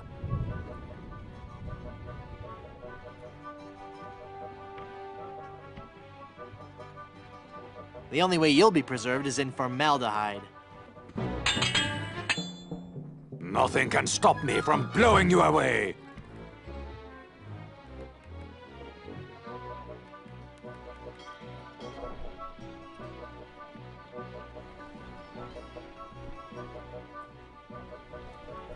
I look that much like your fiancé? I give you a choice. You can be gutted or decapitated. With you around, I'd prefer to be fumigated. My skills with a sword are highly venerated.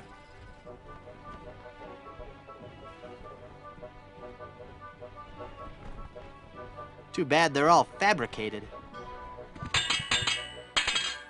Nothing on this earth can save your sorry hide.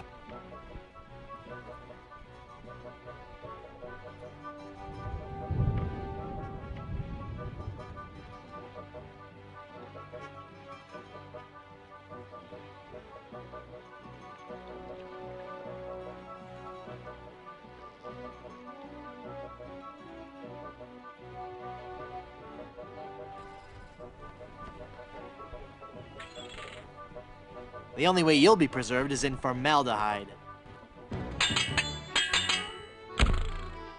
Sacre bleu! I cannot believe it! I have been defeated in battle! So give me that map, take your ship, and skedaddle. You win, you'll get your map back. You were doomed from the start, you kleptomaniac. All right, I give up already. It's no wonder you lost with a sword so unsteady. Merci, I beg you, no more insults, please. Your smell and face remind me of moldy old cheese. Ah!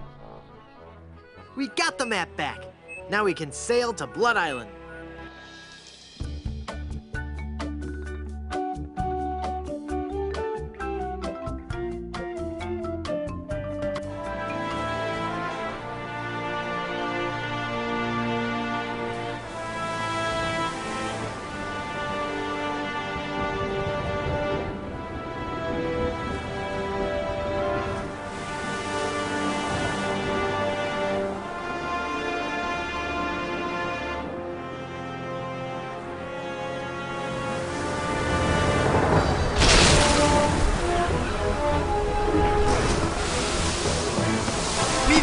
Keep her on course for Blood Island!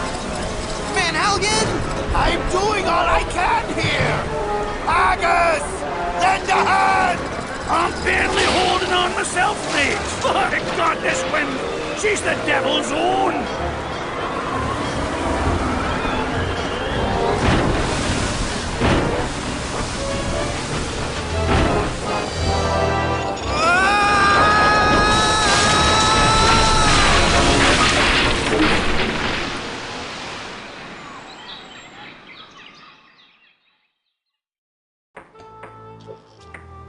Whew.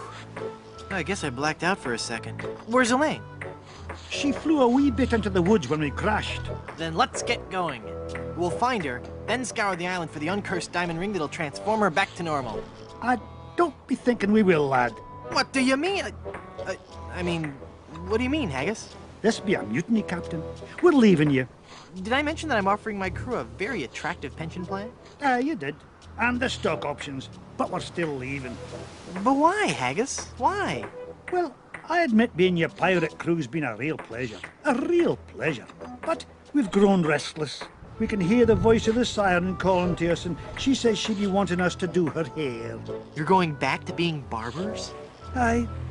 We'll be sailing back to Plunder Island just as soon as we can fix the ship. Good luck, Captain Driftwood. It were a pleasure to be looting with you. I guess I'm on my own again.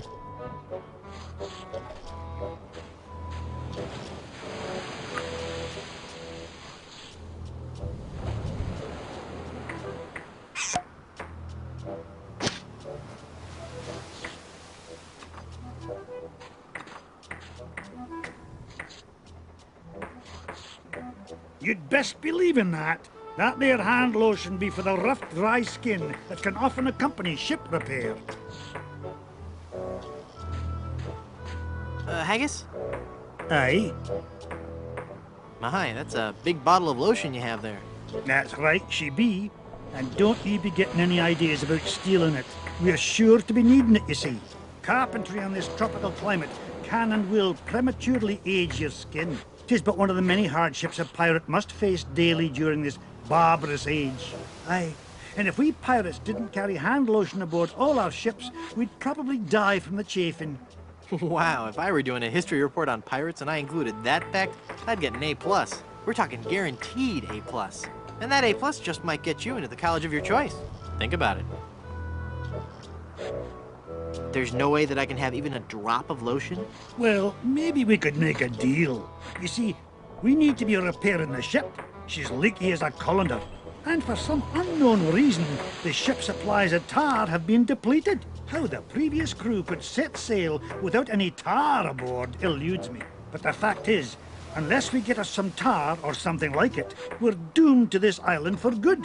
Aye, I'd give you the whole bloomin' bottle of lotion if you could find me something to patch the ship so we can be on our way home.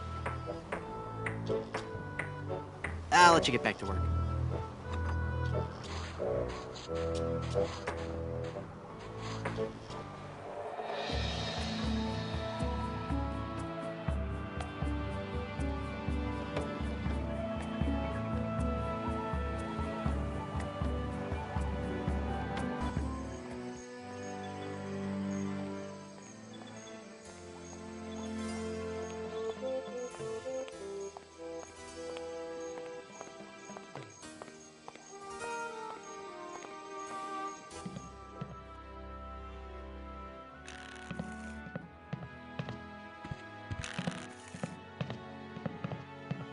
I feel a dark presence coming over me.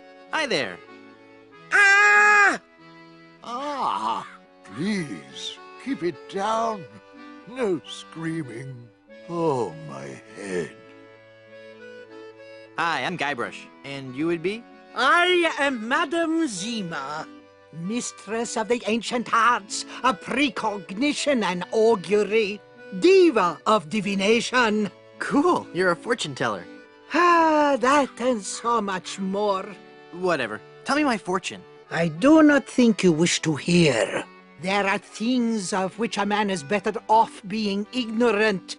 Oh, but I'm already ignorant of so many things. I want to know my future. No, you are not meant to know. I bet you just can't do it. That's the problem. You can't do it, and you're afraid everyone will find out you're just a phony.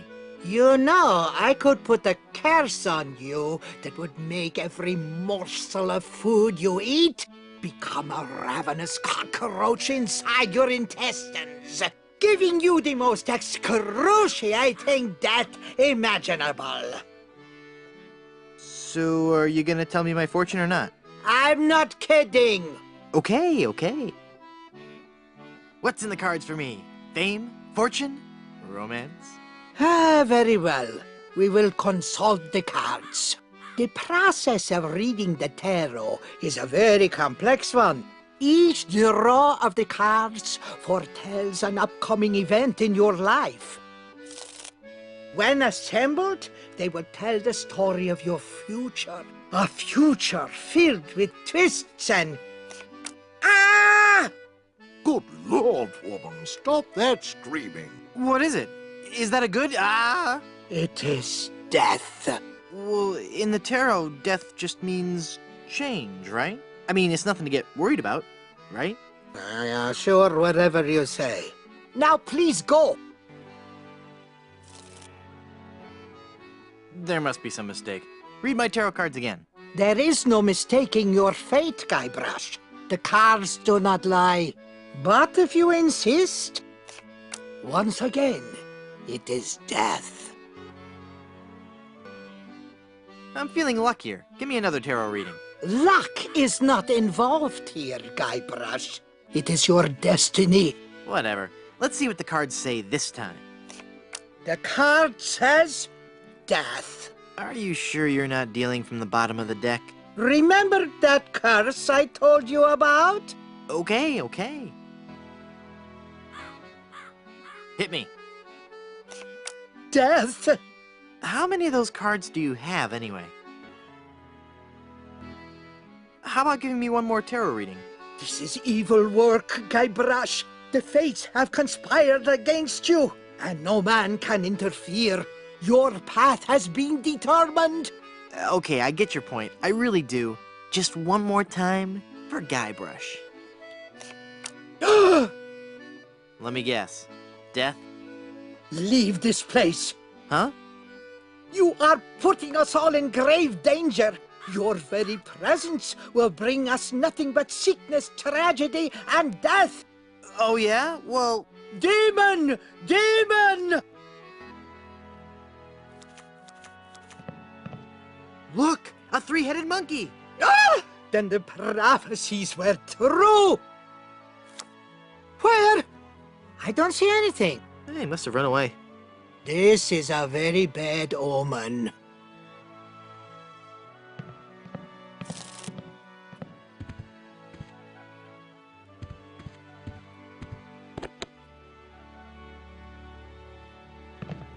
Hi, I'm Guybrush Threepwood, and I'm... Stop yelling. I wasn't yelling, I was just... Ah, I've got a terrible hangover. Find something to clear my head and I can talk to you. And keep it down.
me!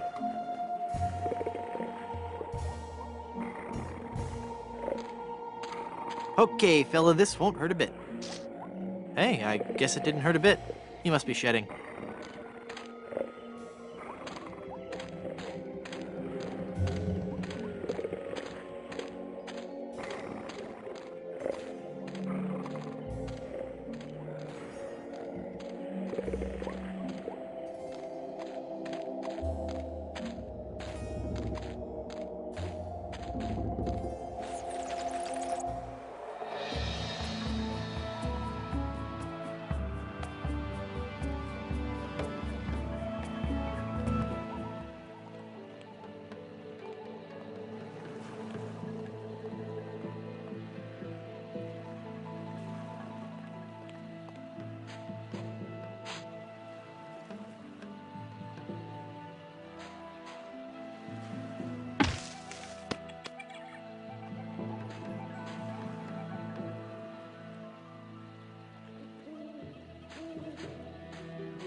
Here's a wild pepper for your hangover remedy.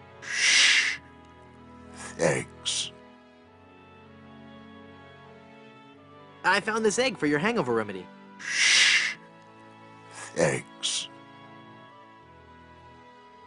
This is some of the hair of the dog that bit me. Thanks. That's all the ingredients I need. Let me quietly mix up a dose.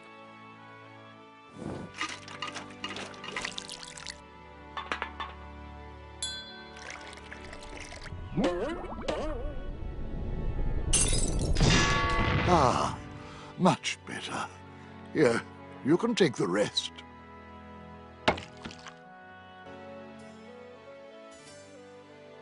I don't believe we've met. Who are you? I am Griswold, last of the good soups and proprietor of this hotel. You may have heard of us and our soup restaurant resort empire that stretches across the Caribbean. Well... this was once our proudest resort. In recent years, however, hard times have befallen the family Good Soup and left me alone in this rotting hotel. The Good Soup Plantation Resort Hotel and Casino. What do you know about the lost ring of Blood Island? Oh, that's a very sad chapter in my family's history. My great-aunt Minnie Stroney Good Soup was a well-to-do member of Blood Island society. Her one weakness was her romantic nature. She had a thing for pirates, one in particular. He came into port, she fell instantly in love, and they were engaged within the week. Then, on the eve of their wedding, he stole the fantastic Good Soup diamond from her ring and sold it to smugglers on Skull Island. She wore the empty engagement band on her finger until the day she died, which was not long after. Some say she still haunts the Good Soup family tomb. It is a sad story, is it not? Oh, I'm sorry, I wasn't listening. Could you repeat that? Get lost, Chowderhead. Hypothetically, how would one get into your aunt's tomb? I suppose you would have to die. Oh, crud.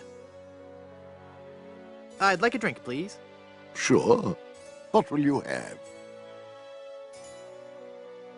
Give me a big fruity drink with an umbrella in it. Good choice. It's a delicious taste of the islands. Made with lemon, grapefruit, and ground beef. Hey, don't I get one of those decorative umbrellas to go in my tropical drink? I don't think we have any. No, I'm wrong. I do have this one.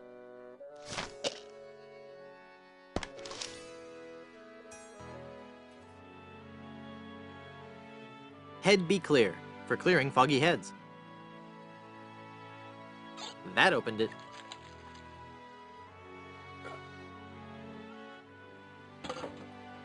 That makes the drink oh so much more appealing.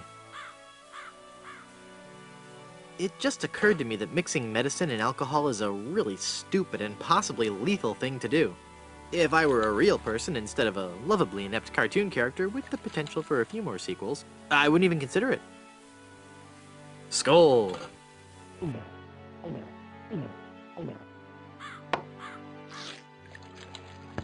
That's odd. It's supposed to cause drowsiness. I don't feel the least bit drowsy. In fact, I feel,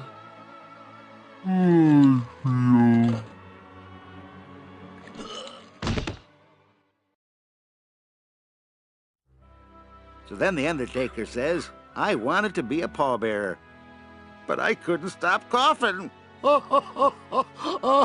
You crack me up, Mort. So what's with the new guy? Oh, he's been like that for an hour now. Passed out cold. He'll come around. I don't know. I'm pretty sure he's dead. I guess that's the end of the game, then. What with him being the main character and all. Funny. I didn't think you could die in LucasArts adventure games. Well, maybe they're trying something different. When I should take care of him? Would you? It's bad for business, having him just lie there. Rest in peace and all that.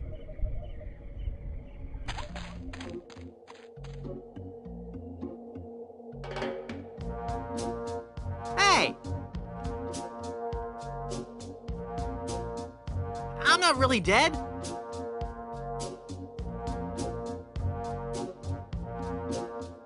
Oh, come on, cut it out.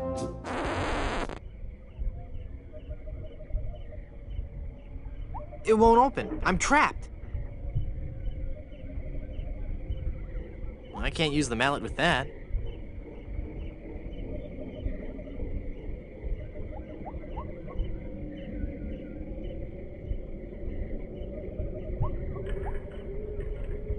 It sure is dark.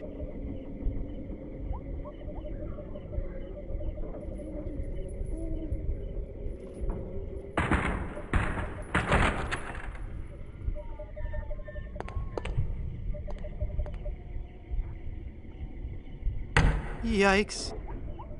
Where's that telltale pounding coming from? It's coming from within one of these coffins. From the dead. The dead that surround me. They must know my horrible secret.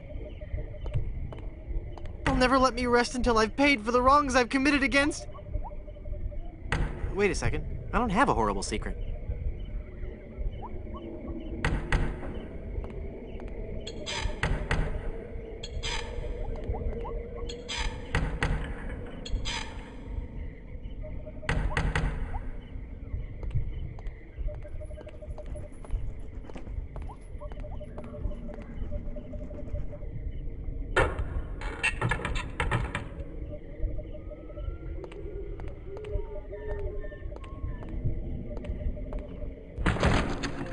Phew, I'm glad to be finally out of that thing, even though it was a spacious, comfortable model with plenty of leg and headroom. Well, hello there. Say, you look familiar. Yes, well, Of course! Guybrush Threepwood. You're the one who locked me in there in the first place. Well, you see, I've been meaning to... No, I won't hear of it. That was the best time of my life. Gave me plenty of time to think, you know? to think about the things that really matter. I don't know if you've considered this, son, but live burials are not an altogether uncommon experience here in the Caribbean. I wasn't aware of that. Not to mention pirate raids and deadly sea battles, huge man-eating reptiles, dangerous quicksand pits, trigger-happy duelists, and of course, those pesky undead. Have you ever thought of what would happen to your loved ones should this gruesome fate befall you? No, but... Well, of course, you have plenty of time to think about it. Or do you? I'm one of the lucky ones. I've been dead. It's given me a whole new perspective on life. A life that I'm going to devote to making sure people's life insurance needs are met. Here, take one of my business cards I've had made up. If you've been locked in that coffin, how are you able to have business cards made? Now's not the time to worry about the technicalities, son. Now's the time to ask yourself, are you covered? Run along now and let me set up my office. We're trapped in here. The door's locked. Nonsense! This is one of Stan's cozy crypts, all equipped with a patented secure lock release mechanism. Just jiggle the handle there.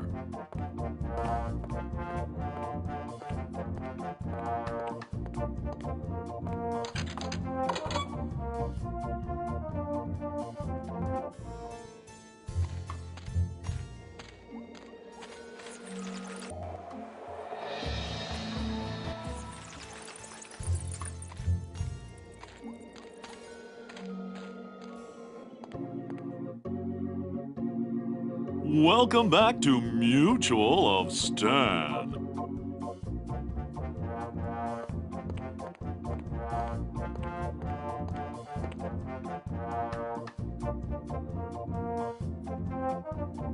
You've convinced me. I want to buy some insurance. A wise choice, and one you won't soon regret. The question isn't whether or not you can afford to buy an insurance policy, it's whether you can afford not to. Speaking of which, can you afford to buy an insurance policy? Well, how much does it cost? Oh, that depends on a variety of factors. How much coverage you need, how much you're willing to spend, all sorts of highly complicated sliding scale insurance equations and such. But I won't bore you with all that. Just let me ask you this. How much money do you have? Well, I've got these wooden nickels. I see. Maybe I've confused you somewhere along the line. While nothing would please me more to send you out of here, with the peace of mind that your family will be provided for in the unlikely event of your death, I have to run a business here. If you can't at least show me some collateral, I can't give you a policy. This authentic pirate relic. A genuine tooth from an actual pirate. Only one of its kind. Is that real gold? The finest known to man. Not much spit on it either anymore. Now you're starting to speak my language. All right, let's find a coverage plan that suits your needs. And you can rest assured that you've provided for your family well after your unfortunate departure. What are the terms of this plan exactly? It's quite simple, son. When you die, whoever holds that policy gets a lot of money. A lot of money? Wow. Wow is right. Now I want you to be careful out there. Okay, I will. Thanks. No, I'm serious. I want you to be very, very careful. Will do.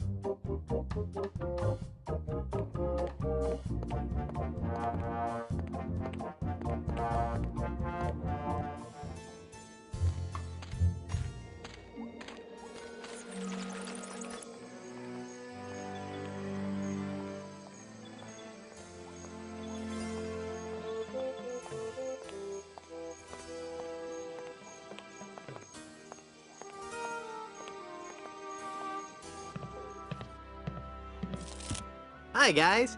I guess you'll be wondering how I came to be back from the dead. No questions for the dead guy come back to life?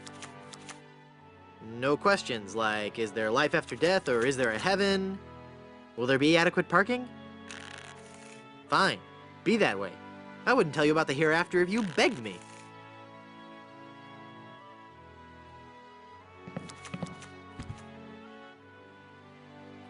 That jar's for my tips. Put it back. But I was gonna put a whole lot of money in it. Too much for me to carry around with me. So I'm gonna have to take it with me and fill it up. Oh, okay then.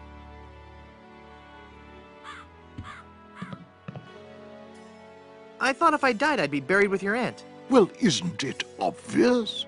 You can't be buried in the Good Soup family crypt unless you're a member of the Good Soup family. A member of the family, huh?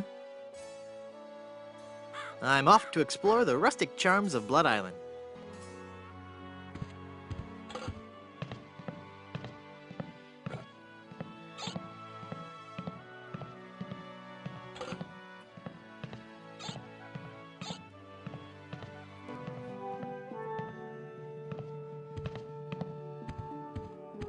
Baron C. Lambert Chowder Good Soup, pioneer of crouton technology. He looks a lot like the guy at the bar.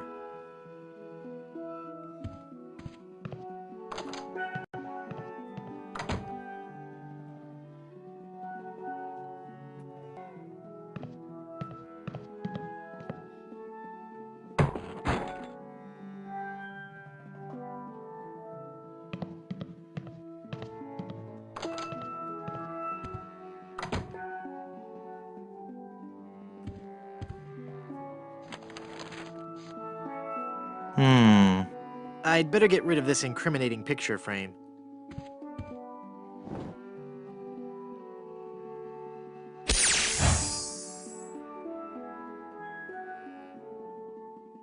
What?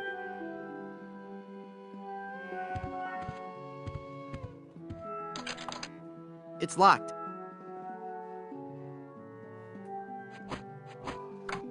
I guess I'm better at this pirating thing than I thought. It worked.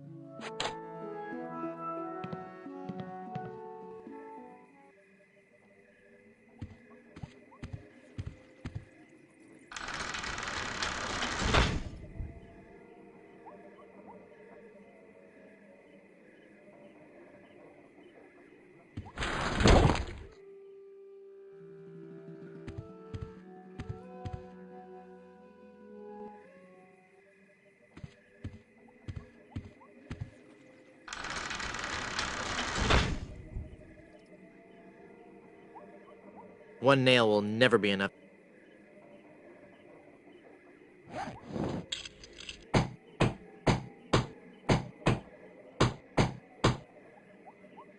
I'm not sure if that's strong enough to hold it. I might need one more.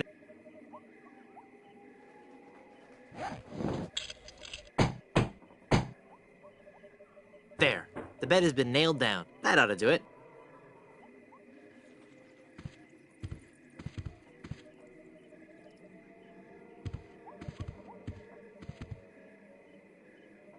The Good Soups, A Life in Pictures by M.M. Good Soup.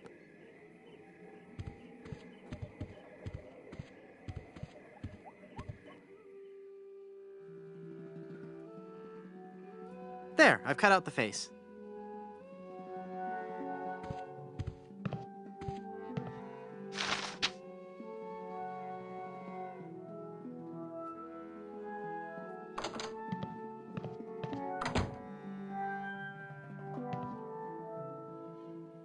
Ah, there's nothing like family.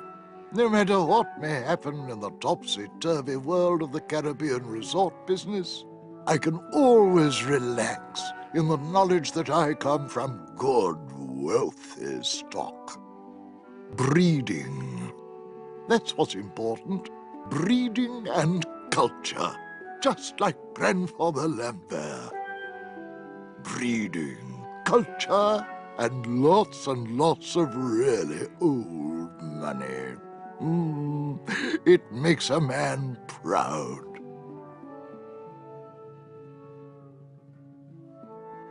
It's funny. I don't remember Grandfather Lambert as looking so common. Oh, weird. It's like his eyes follow me. Pictures like that really creep me out.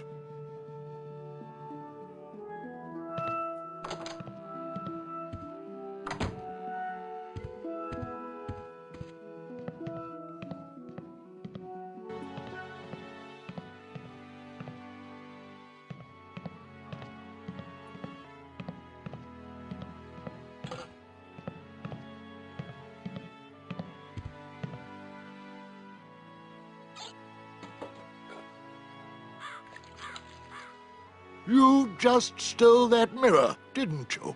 No, I didn't. It's right there, look. I guess you're right. Oh dear, I'm starting to look old. From all that drinking. Mind your own business. Uncle Griswold, it's me! Don't you recognize me? Recognize you? I've never seen you before in my life. What is your name? Hearty Beef and Potato. Hearty Beef and Potato? I come from good Irish stock. I don't recall having any relatives with that name. Look at me. Don't I look just like a good soup? Now that you mention it, you do bear a slight resemblance to my great-grandfather, C. Lambert Goodsoup. Clammy? Why, folks back home used to tell me all the time. You're the spitting image of old Chowder Goodsoup. You know, I think you're right. I wonder why I didn't see it before. I could just talk about good soup history all day. How about that first fateful journey made to the Caribbean? Oh, you mean the one that... Baron Salmon Bisque de Goodsoup began in 1621? Exactly. He landed on Scab Island with just a spoon and a dream. In just 4 short years, he had formed the largest chain of all-soup restaurants in the Western Hemisphere. By 1635, he had driven the entire Van Salad family out of the Caribbean and had a restaurant empire that spanned the globe. Actually, the Van Salads were not driven out until 1637, and the Goodsoup chain of restaurants and resorts never did become popular in the South Pacific. Yes, we are. All right, whatever. Well, son, it looks like you were right. Welcome back to the glorious name of Goodsoup. I'm, honored. And as a Goodsoup, you're welcome to every benefit the name provides. Instant prestige around Blood Island. A 10% discount at any of the Goodsoup resorts in the Caribbean. And, of course, medical, dental, and a 401k. And the best thing of all, if you should happen to drop dead, you will be buried in the extravagant Goodsoup family crypt. It's as if all my dreams have come true. I'd like a drink, please. Here you go, laddie.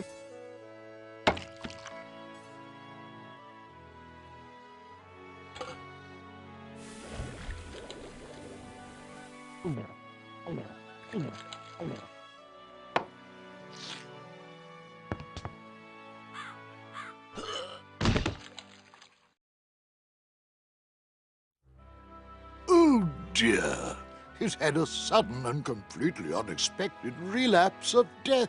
And just as we were getting reacquainted, as his kinsman, it is my duty to give him a proper burial. It is my solemn vow. Young Hearty Beef and Potato shall be buried in the Goodsoup family crypt. All right.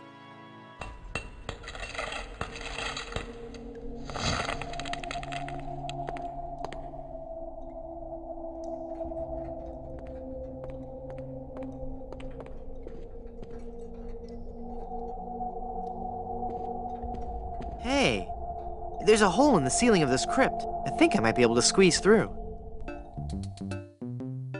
Wow, it's a tunnel that opens on a deep, dark forest.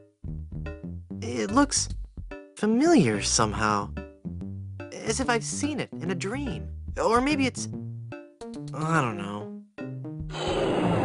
Great jumping monkeys! A terrifying horde of stunningly rendered rabid jaguars. They're coming right at me! Whew.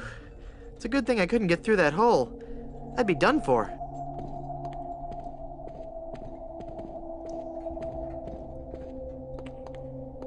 Yikes.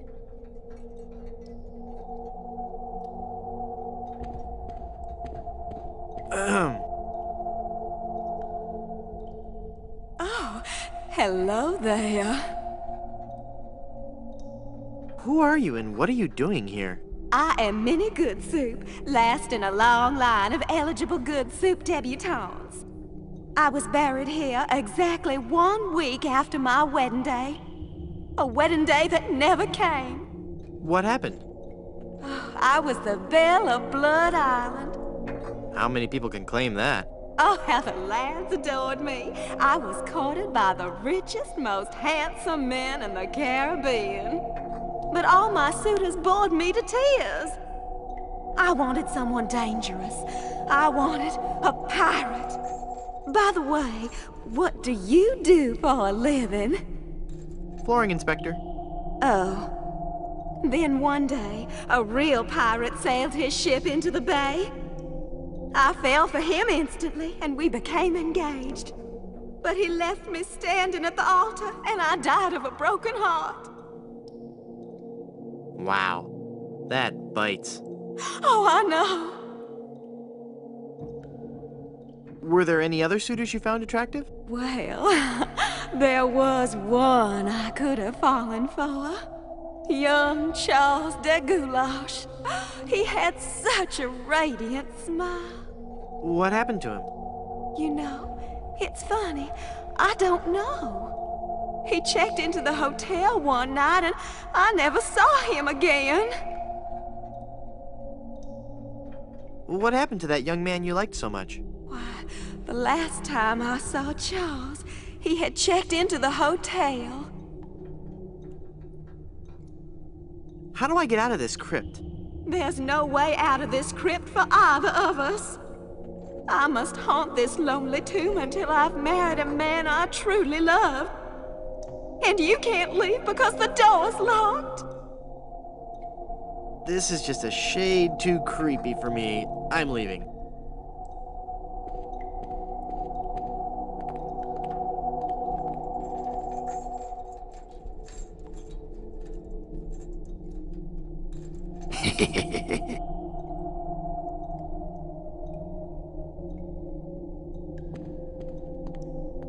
This is going to die!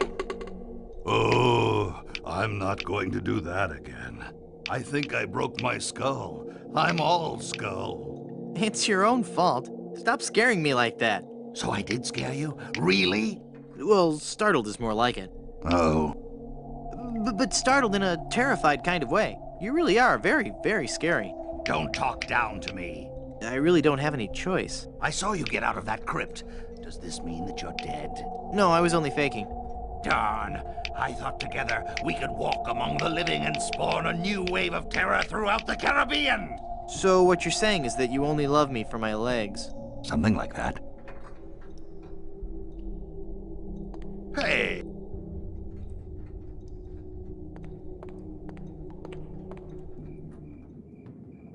Hey, mister! Help! What? Who's there? Who said that? Who's scaring poor old Mort, the gravedigger? There's been a horrifying mistake. I've been buried alive in the Good Soup family crypt. All right. This joke has gone far enough. You kids should be ashamed of yourselves. It's no joke. I'm really trapped in here. Crazy kids with your long hair and your Baroque music. Fool me once, shame on you. Fool me twice, shame on me. I'm gonna go sulk in the darkness now. Have a good time.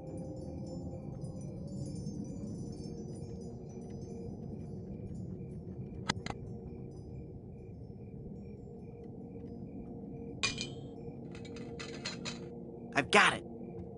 Hey, what happened to the light?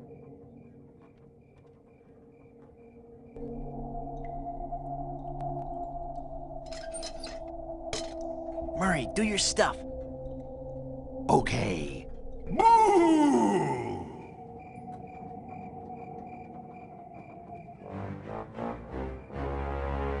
Ah! Mortal fool! Release me from this wretched tomb! I must be set free, or I will haunt you forever! I will hide your keys beneath the cushions of your upholstered furniture! And never more will you be able to find socks that match!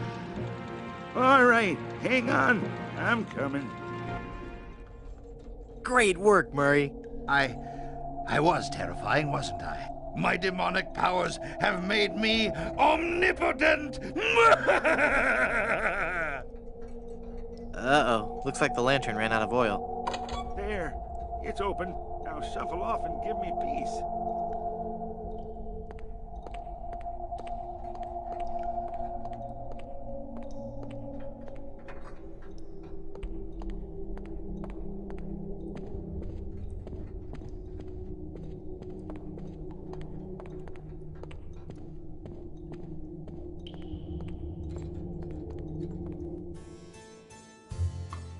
Well, Murray, are you ready to continue our heady adventuring? Murray? Where'd he go?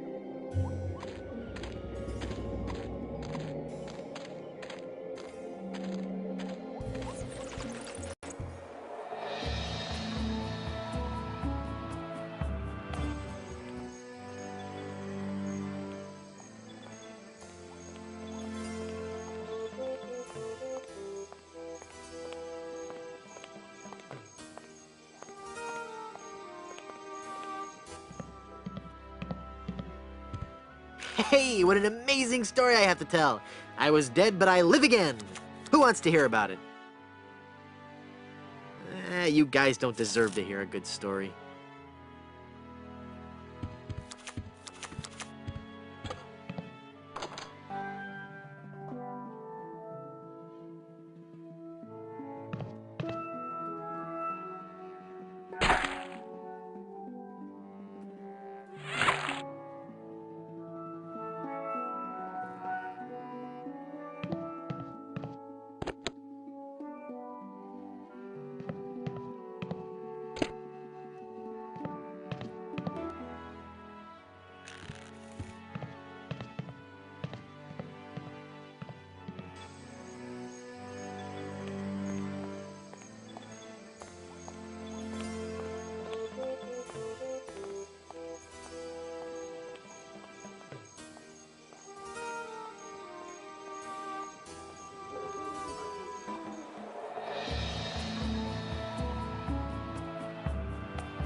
This village is deserted. How curious.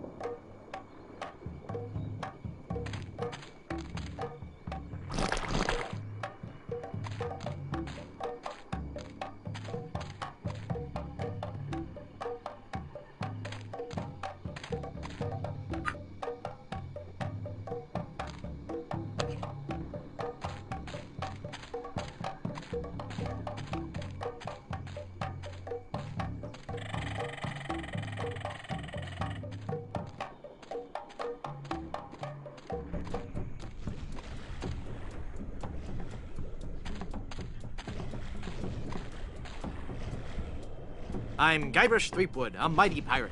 A pirate, huh? Well, then you must realize the inherent danger in wandering into a village populated by cannibals. Lovely weather we're having today. Yes. Lovely. I guess you're gonna eat me now. To be honest, the thought had crossed my mind. But we are no longer vicious and bloodthirsty cannibals. No? No. We underwent a paradigm shift in our belief system several years ago. A paradigm shift? You don't say. We decided we wanted to live a healthy cannibal lifestyle, completely cut back on our fatty missionary intake, and went vegetarian altogether. But there certainly was a time I would have eaten you. Young guy like you, not too much muscle. Hey! I'd probably marinate you in white wine for 45 minutes. Dip you in a light corn batter. Wrap you in banana leaves and bury you in a pit with 100 hot coals. Let you roast overnight. Then I'd serve you on a bed of basmati rice with a garnish of shiitake mushrooms and shallots. But not anymore, right? But not anymore, right? Huh? Oh, yeah, right. You look familiar somehow. Perhaps it's because I look like a big lemon. Oh, yeah. But it's more than that. We've met before. Back on Monkey Island. Ah, Monkey Island. We had a nice village there. Rent-controlled huts close to the good schools. Those were the salad days, so to speak. Till they put in that darned carnival. Carnival? Yes, carnival. Just as soon as they put up the first tent, whoosh. The whole place becomes trendy. Sailors coming in at all times of the night.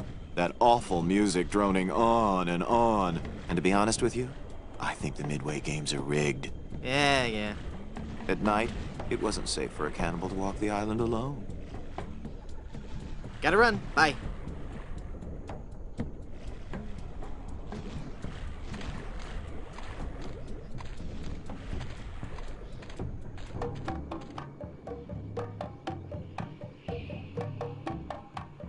That looks like a mask.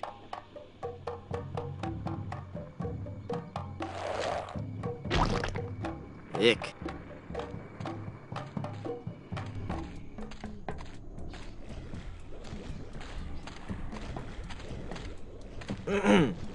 Finally, you're here. Come on, we're late for the sacrifice. God of the volcano who resides in Mount Acidopolis, accept this sacrifice we make unto you.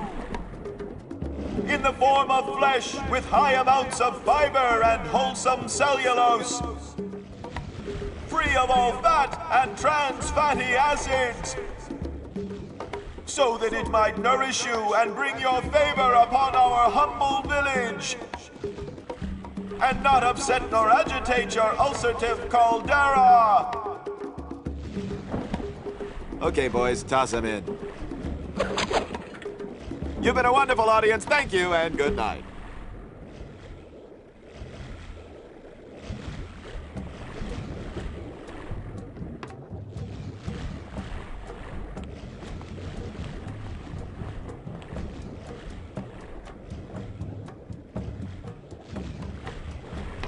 You fool!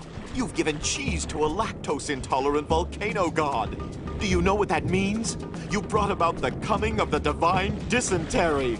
Run for your lives!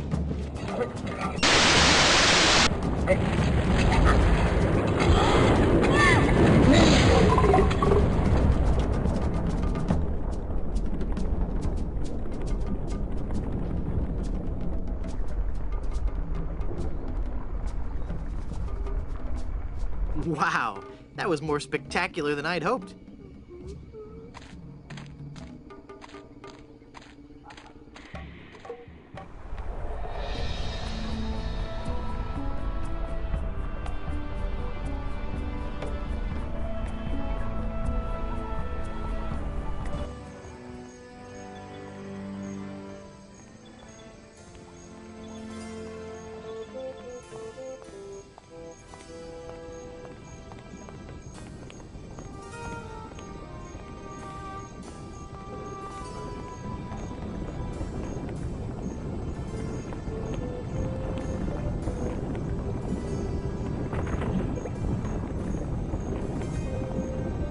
I guess I'll just drag this down to Haggis now.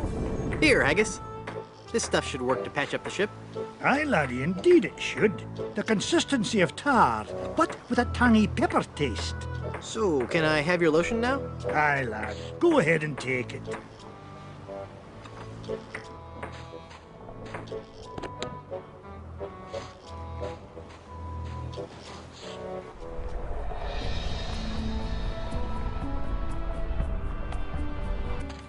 Elaine looks like she's all right. Hang on, honey. I'm going to get you out of this mess.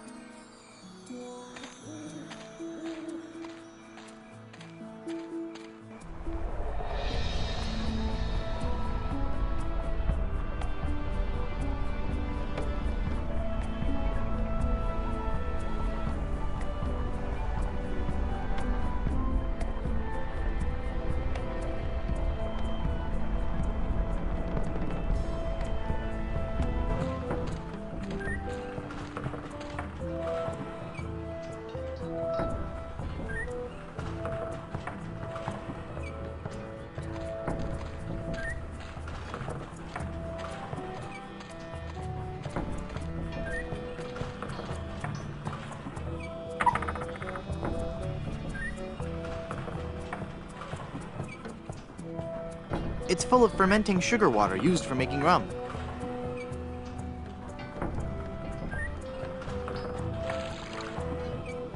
It's full of sugar water now. There. poked holes in it.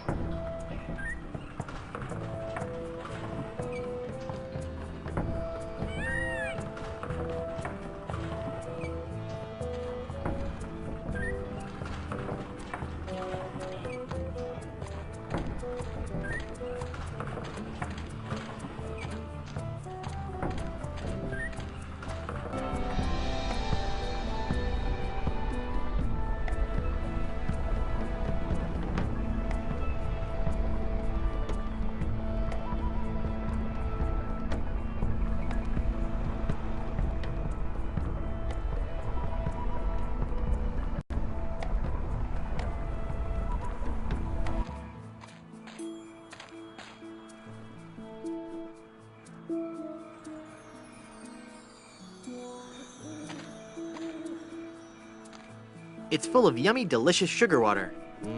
Bet that water sure tastes good.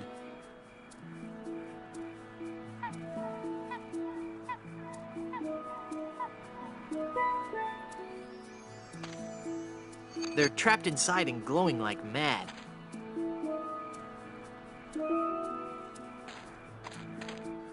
It's that accursed... Let's see if this slippery, greasy lotion does the trick. That should do it.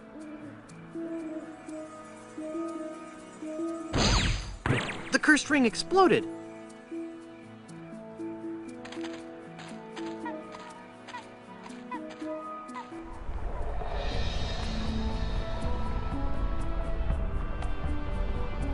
Boy, it's windy up here.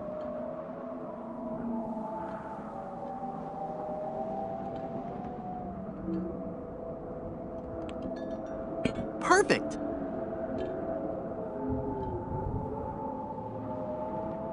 The lighthouse is working now.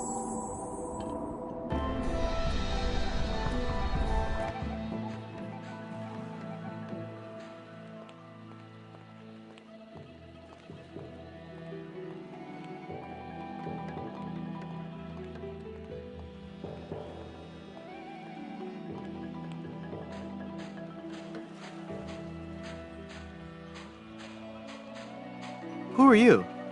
I am the lost Welshman. Ooh. I am the ferryman between here and Skull Island. Trapped for so very long in the icy ocean mists. Oh, how I hate that blasted mist. Really? I like mist. I think it's pretty. Well, sure, mist is pretty. But egad, is it dull. I'd like a ride out to Skull Island, please. I will risk these rough waters no more. For too long have I rocked in that watery cradle of death. Freaky imagery. Whatever. Anyway, I'm not going out there again until I'm sure I can make it there safely. I need a compass. How will being able to draw perfect circles get you out to Skull Island? Not that kind of compass. The directional kind. If you find me one, I'll take you to Skull Island.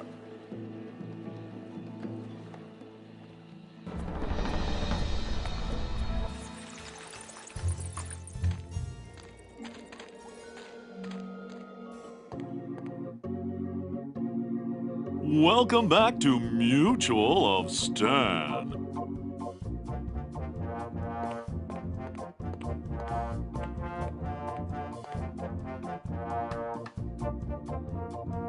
I'm cashing in this insurance policy. Give me a lot of money. But this is a life insurance policy. You collect when the policyholder dies. No, honest. I was dead for a really long time. And you just got better? Well, yes. Do you have any proof of this miracle? As a matter of fact, smart guy, I've got your proof right here. A death certificate. Well, this must be some kind of mistake. It's right there in high-res black and white. I died. Give me a lot of money.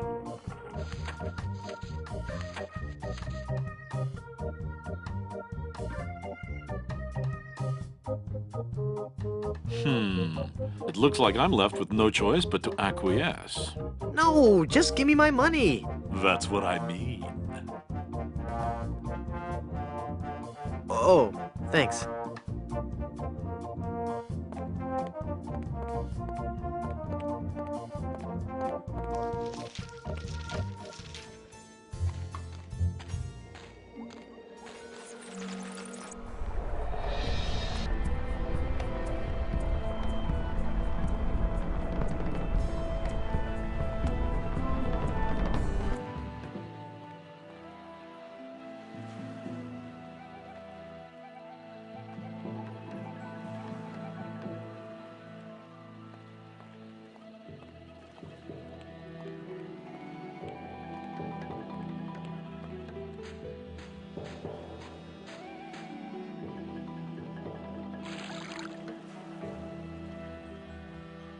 It's full of seawater.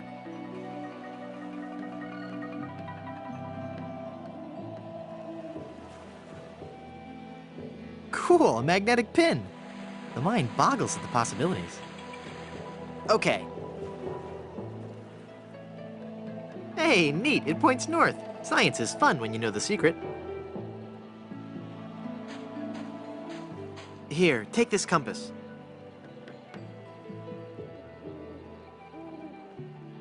This is a compass? Will it work? Of course. See how it points north? Wow, that's incredible. How'd you do that? It was nothing. I'd like a ride out to Skull Island, please. All right, let's go.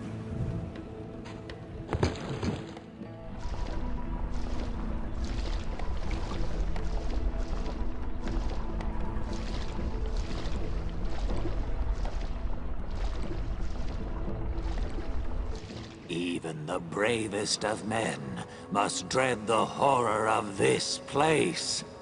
Steel your courage, boy, now, before you gaze upon the terrible, horrible face of Skull Island.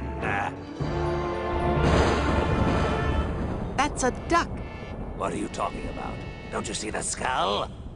This island doesn't look like a skull at all. It looks like a great, big, enormous duck. It should be called Duck Island.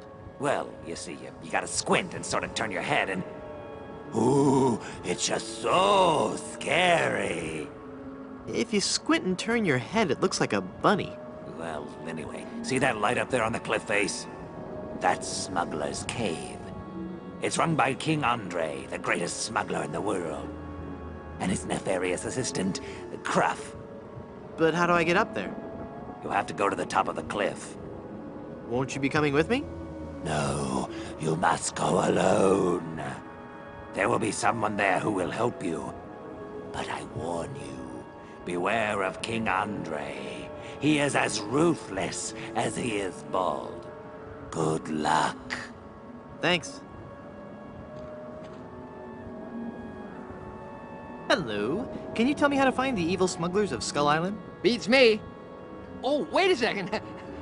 I think I remember something about that at the orientation seminar. Let me think. The cave is halfway down this sheer cliff face. Climb on board this dumbwaiter. I'll lower you down. It looks pretty rickety.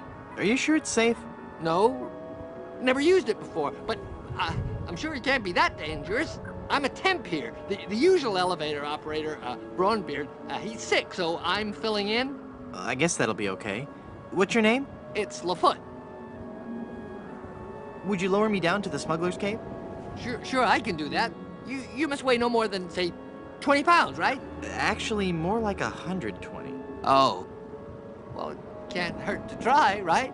No, you're sure about this? Oh, yeah. You don't look that heavy at all. Is that not tied securely? Here we go.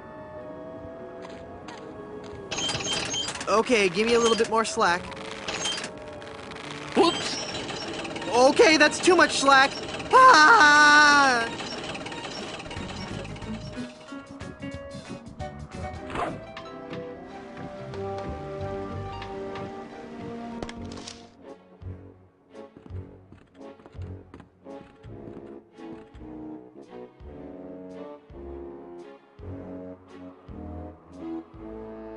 Hi there, neighbor. Got any diamonds? Wouldn't you know, but I'm fresh out. Go away. Darn. Let me try that again.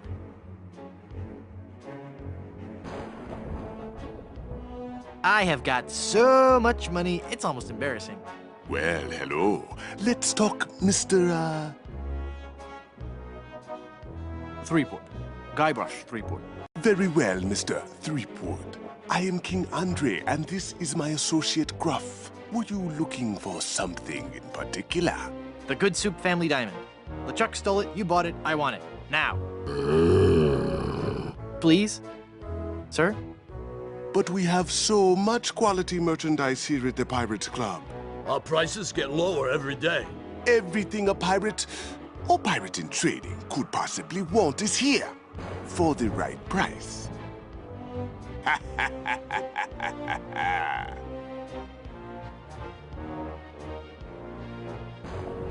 don't get it. The Good Soup Diamond is the centerpiece of my collection. The fantastic energy flowing through it is the key to all my power. So, can I have it? Of course you can't have it. Unless you were to give me something in return.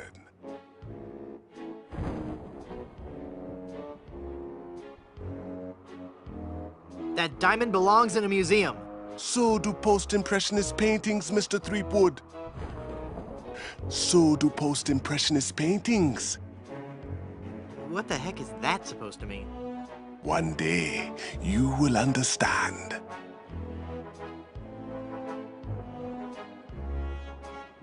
Do you expect me to talk? No, Mr. Threepwood. I expect you to buy. Your evil plan will never work, Andre. But it is flawless. A carefully placed series of charges laid throughout Blood Island, all controlled by a network of satellites in geosynchronous orbit. And only one man has access to the master switch. Boss. I am that man, Threepwood, and... Boss? Yes, Mr. Gruff. Ixnay on the evil and play? Ah, yes, of course. You're a madman. Am I mad? Am I? Is it madness to sit in a cave at the top of a deserted island, accumulating vast amounts of gold and jewels and stuffed animals, stockpiling plunder from across the Caribbean and passing the savings on to you? Is that madness or genius? Good point. I take it back. I'm not crazy. My prices are. Maybe I'll just take a look around.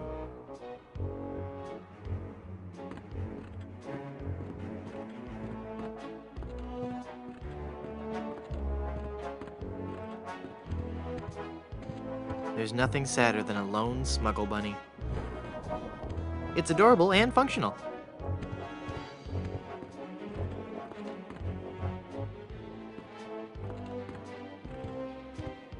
Even packed into confined spaces, they're still adorable. I couldn't help noticing those adorable smuggle bunnies. Ah, the smuggle bunnies, one of our most popular items. Each one comes with a cleverly hidden pouch just above the small intestine. Great, I'll take one. None of them contains the diamond. Oh, never mind. How about toys? Do you have any toys? As a matter of fact, a new shipment just arrived yesterday. They're sure to be bestsellers. Here, take one. You're the best shipmate ever. Land ho, sailor. Let's build a sand castle. I'll be haunting ye into the hereafter. I really had my heart set on that diamond. As you wish. You are a formidable opponent, Mr. Threepwood, but it looks as if our game of cat and mouse must cease. It is a perfect diamond, one of the largest I've ever seen. I'll take it. And so it comes with a very large price. Enough with the hard sell. How much? It will cost you an awful lot of money. Do you have that much? Well, I have a lot of money. Not enough. My partner is right. We can't give it to you for anything less than an awful lot of money. But perhaps we can make a deal. My partner and I are very fond of cards, poker in particular. How about a little wager? If you can defeat us at poker, you win the diamond. Sounds fair. Yes, fair. Could you stop laughing like that? It's very unnerving. So, Mr. Threepwood, the question is to you. Care to join us in a game of cards? Sounds fun. Deal me in, Baldy. You will have to pay to enter the game. Well, how much do I need? Not very much. Sure, I can handle that. This is a lot of money. I better only give them part of it. Have you ever played poker before, Mr. Threepwood? No. Would you believe this is my very first time? Then I'll give you a brief explanation. The game is the simplest variety of 5-card stud. I deal 5 cards to each of us. We show our cards to each other, and the player with the best hand wins. Well, how do I know what makes the best hand? If you have any questions, just ask us. You do trust us, don't you? Of course I trust you. Very well. Let us begin. Come on, sevens. Take a moment to look at your cards.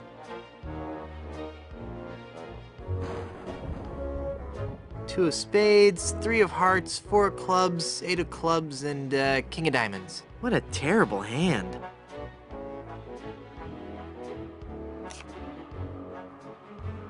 Sit down. We're playing here. I was just stretching my legs. I want to keep playing.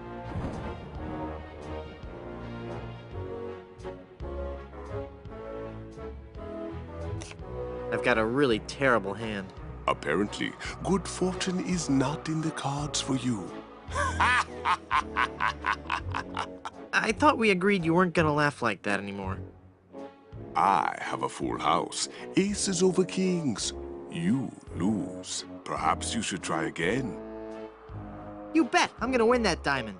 Put up your side of the wager, Mr. Threepwood. Very well. Let us begin. Come on, sevens. Take a moment to look at your cards.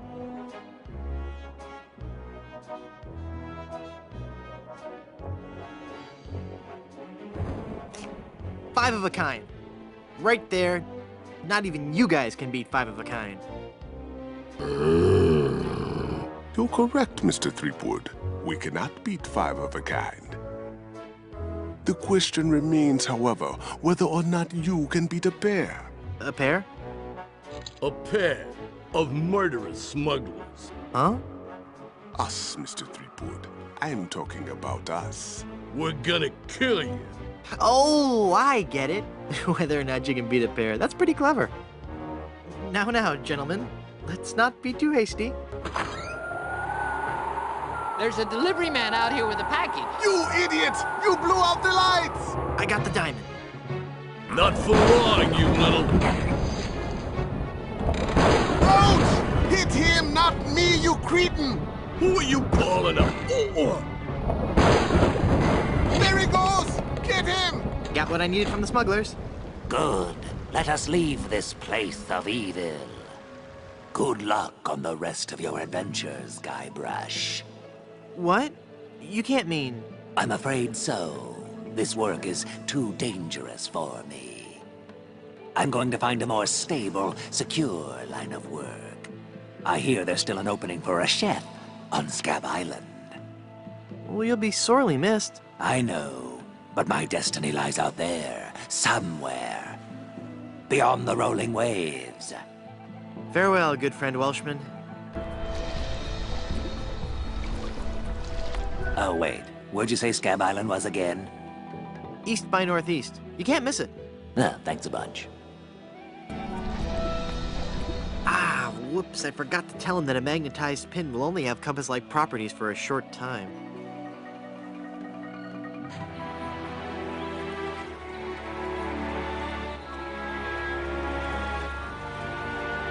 Have you found her, you cadaverous canine?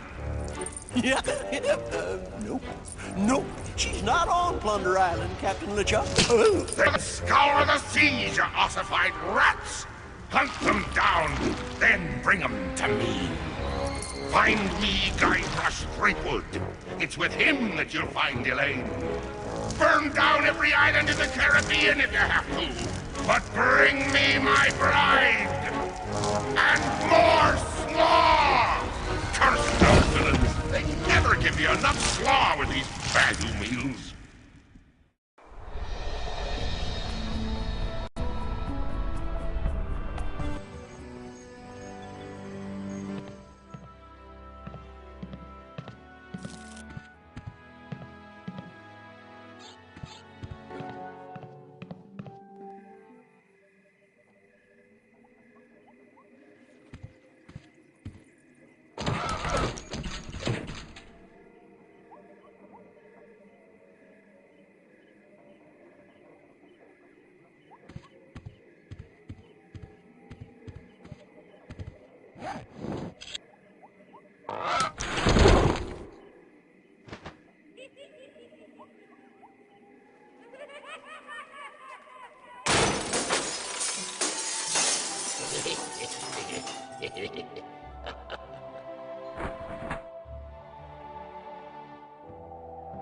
Oh, I'm sorry. I didn't hear you come in. I was just...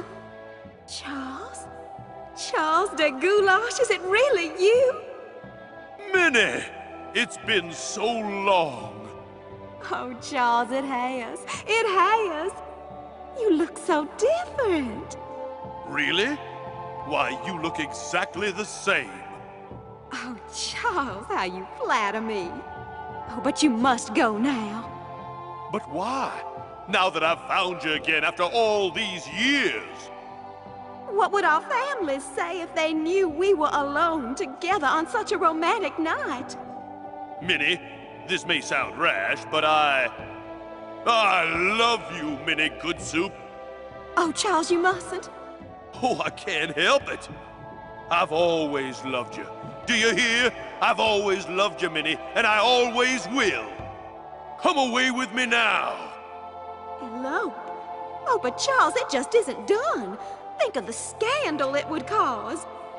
To heck with the scandal, Minnie. Oh. Marry me. Oh, yes, Charles. Yes. 1,000 times yes. Then kiss me, my love.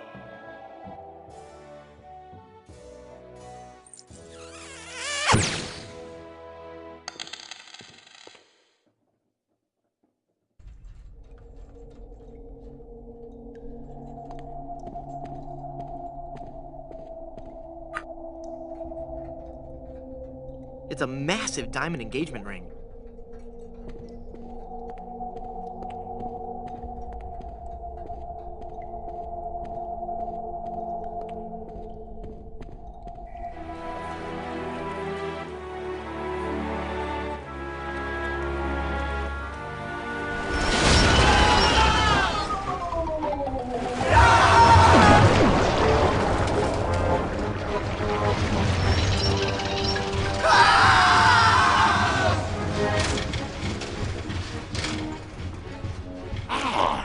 Another group of recruits for my army of the undead. Now, how goes the search for my bride-to-be? Where's Dingy Dog? I found him! I found him! Oh, golly, oh, gosh. Yep, that's right.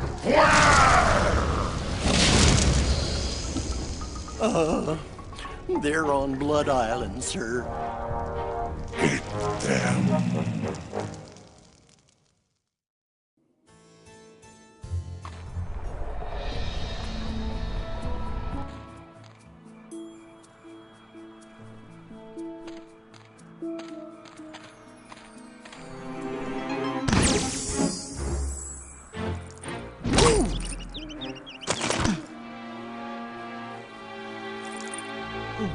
Elaine, are you all right? Guybrush? Where are we? You're okay. We're on Blood Island. LeChuck's ring had a terrible curse on it, but I put everything right. You're safe and everything's gonna be fine. Just fine.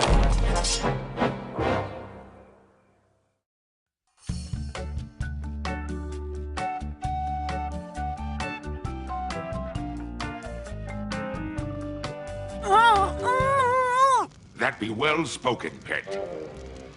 But save your breath, lass. You'll be needing it for when you scream, I do.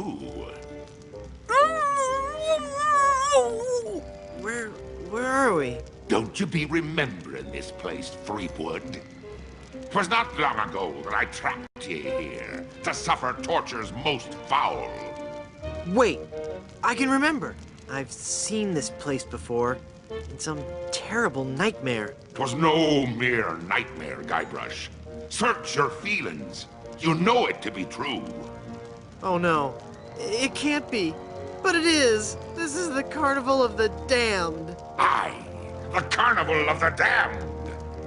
You fiend, why have you brought us here? There be two reasons, you pathetic privateer. I be intending to torture and kill ye. And I'll be giving Elaine a treasure.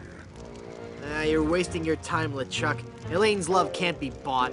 Ah, but this be a very special treasure. This be the fabled treasure of Big Whoop.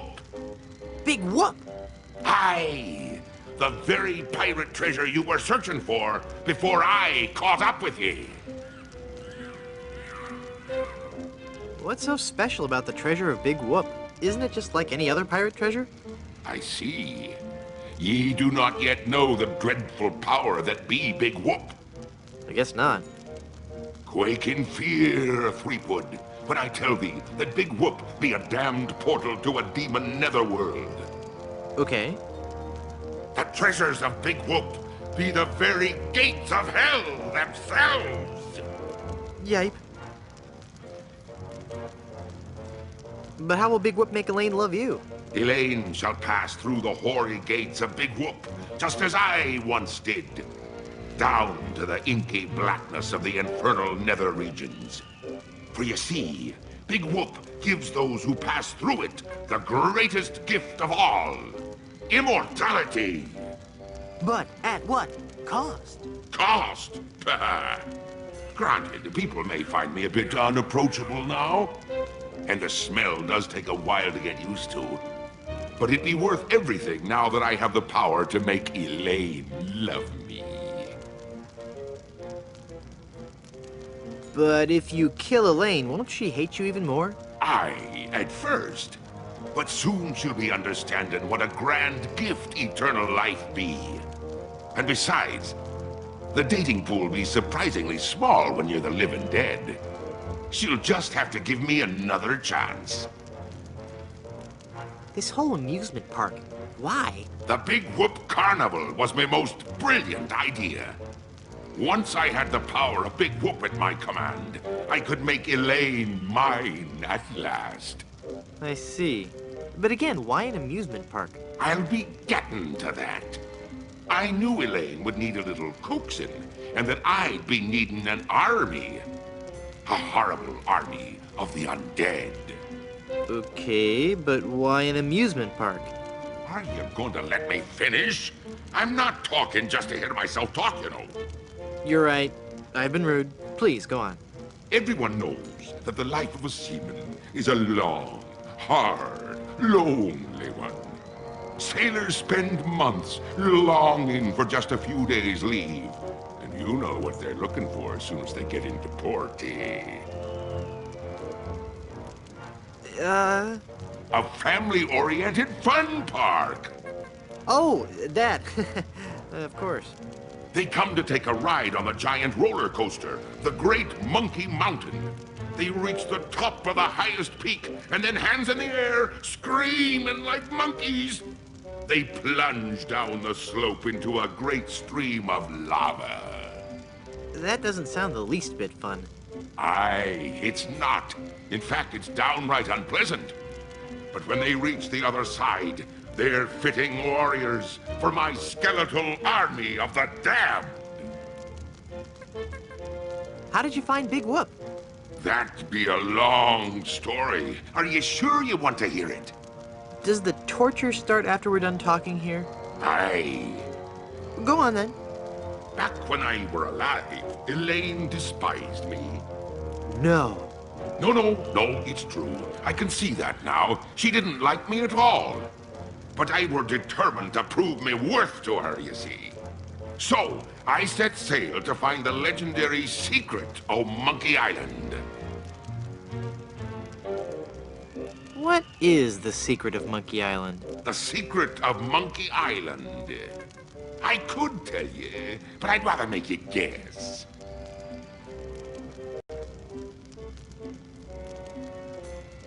That a sequel can never be as good as the original?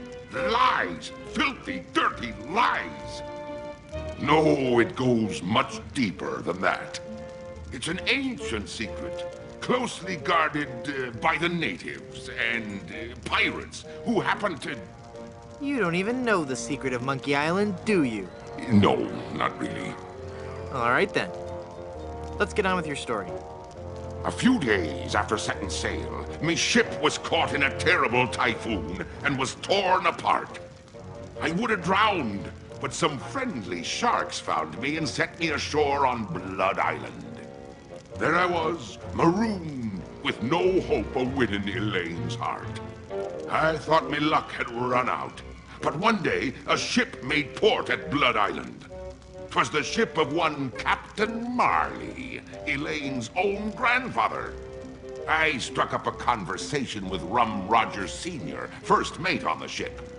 And for the price of a few drinks, I learned that they had the map to the legendary treasure of Big Whoop. Although I had no ship and no money. Hold on. I'm sorry, were you saying something? Although I had no ship and no money, I planned to beat Marley's crew to the treasure and take it for myself. I didn't have the money to buy a new ship, but I still had my greatest asset. Your immunity to soap? But I still had my greatest asset. That indefinable LeChuck charm. One of the rich young debutantes on Blood Island was helpless against it. After a week with me, she would have followed me to the grave. Unfortunately for her, she didn't get the chance. I pried the diamond from her family's engagement ring and sold it to some cutthroat smugglers for the cost of a new ship. You scoundrel! I've been called worse. With me new ship, I easily overtook Marley's crew and beat them to Big Whoop, which just so happened to be here on Monkey Island.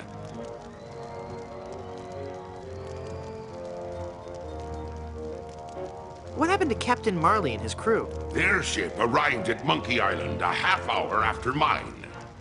But they were too late to stop me from claiming me prize. And they watched me pass through the portal of Big Whoop. Craven cowards that they were, the power of what they saw overwhelmed them. They fled the island in terror. Marley tore his treasure map into 4 pieces and gathered his crew around him. There was Rum Rogers Sr., the first mate, Rapscallion, the cook, and young Lindy, the cabin boy. Marley gave each a piece of the map, keeping one for himself. They promised to guard those map pieces with their lives. I saw to it that they kept their promise. They were the only people alive to know about Big Whoop.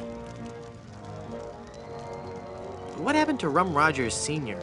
He was taking a bath in his cabin near Fat Island, drinking rum and eating toast, as he always did while bathing, when the toaster mysteriously fell into the tub with him. Shocking. His son inherited the map piece, but was too much of a drunkard to understand its importance. What happened to Rapscallion, the cook? Rapscallion died in a flash fire in his weenie hut on Scab Island. That's right! I brought him back to life with a voodoo spell. I remember it so vividly.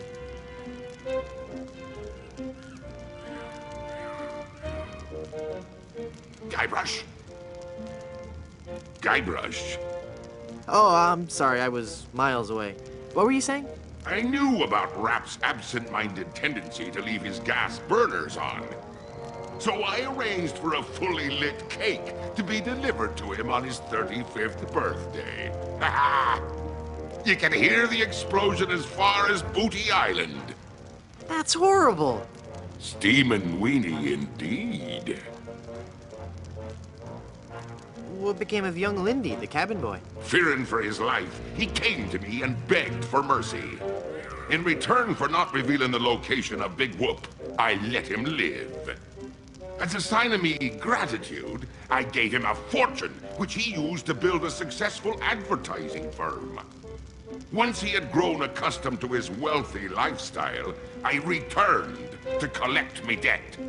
I delivered to him an account so demonically ill-conceived that it was doomed to fail.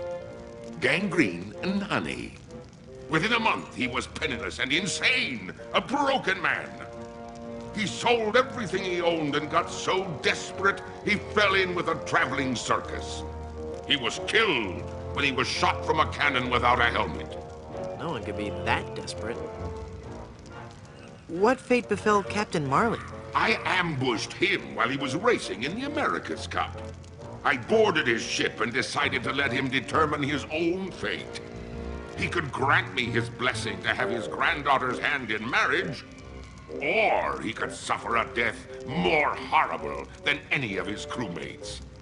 Well, what'd he say? Actually, he said quite a few things. Oh, the pain. Stop it, you're killing me.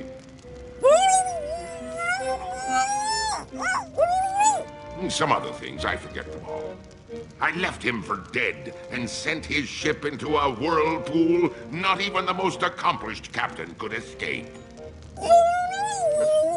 You're unbelievably ghastly and wretched. Ooh, thanks.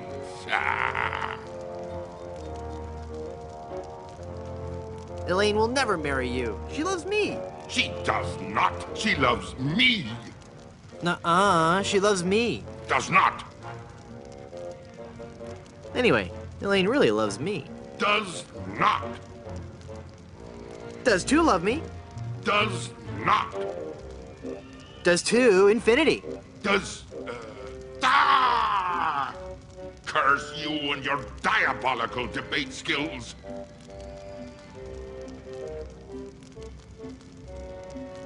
I've heard enough of your evil stories. Let's get this over with. But there be so many more horrible things I'd be wanting to tell you. I'm not listening to you anymore. See, I'm ignoring you. You'd better listen. La la la la la la, I can't hear you. La la la la la la. Very well, Threepwood. If you're going to act like a child, I'll help you get in the mood. I think you deserve a timeout, young man. Uh-oh.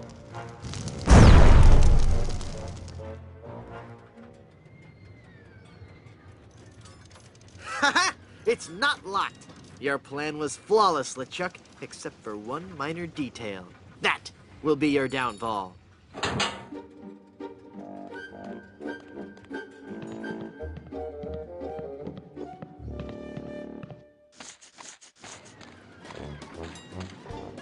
He's taking Elaine on his roller coaster of death.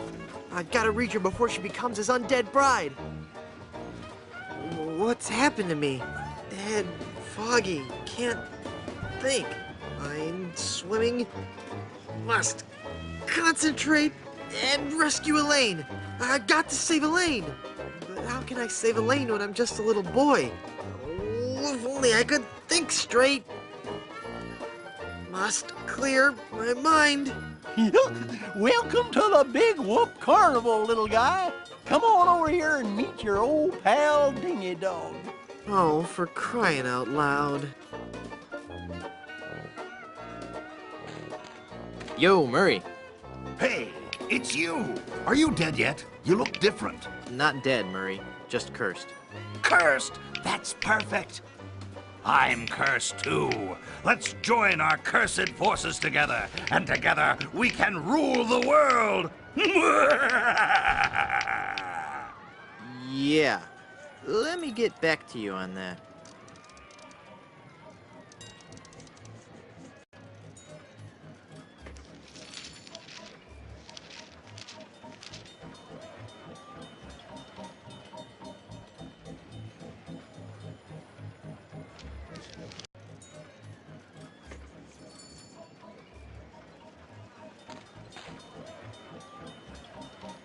How can I win one of these fabulous prizes? Well, that's easy, matey. If I can't guess your weight or your age, you get to pick what you want. What's the catch? There's no catch. It's just that easy. I'll bet you can't guess how old I am. Betcha I can. A little fearsome buccaneer like yourself must be 7 years old. Ha! Wrong. I just so happen to be 20. Well, do you have any proof for your old pal Dingy Dog? You calling me a liar? You bet I am. I have my proof right here. Scum Actors Guild membership card. Guybrush Threepwood, age 20? I suppose you're right. Pick your prize.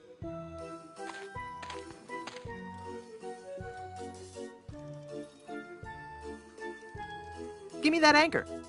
Well, take it away, son. Congratulations.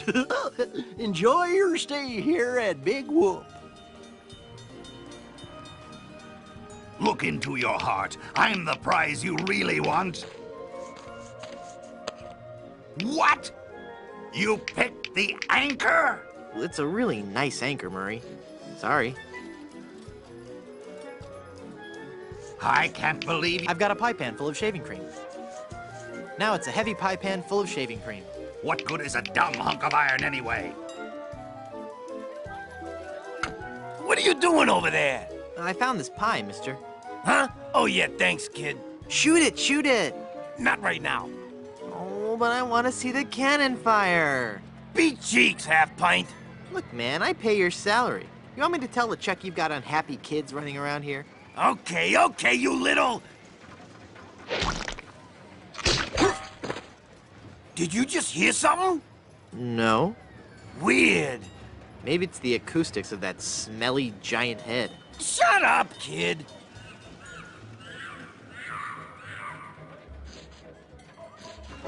It's not even a real anchor.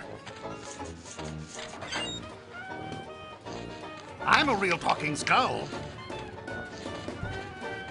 After all, we've been... Yoo-hoo! Stinky Mr. Rat! Hey! Get out of there, you little punk! What are you gonna do about it, vermin boy? This'll teach you!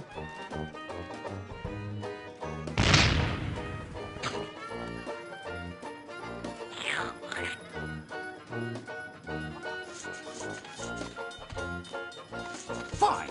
Take the stupid anchor. You would have made a lousy undead monster anyway. Now that's not very nice, little boy. Come on now, stop hitting your pal Dingy Dog. I'm going to wait for an owner. I'm not gonna warn you again, kid. You better cut that out. Get out of here before... Yeah, you're really starting to bug me, kid.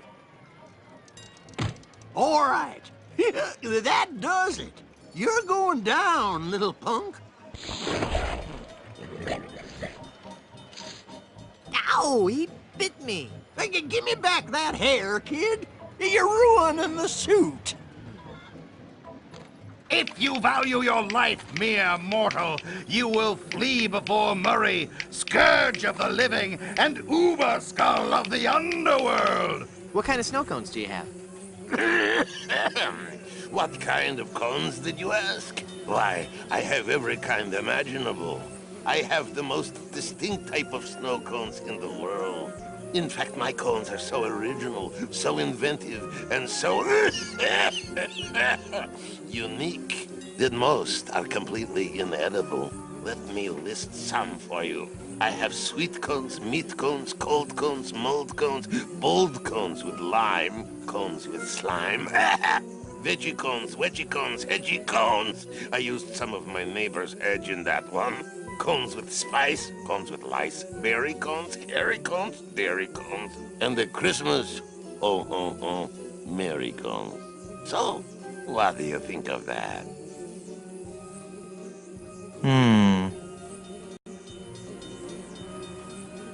I'd like a plain snow cone, please. Okay, kid. Bye now. Peppery goodness. Hairy. That meringue looks tasty. He's so cute. Aren't you the cutest little thing?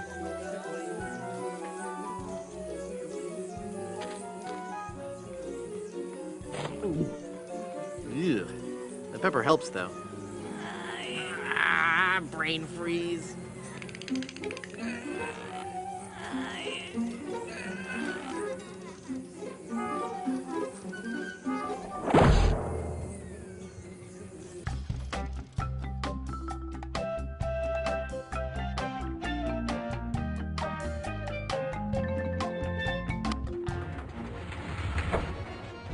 Where are they?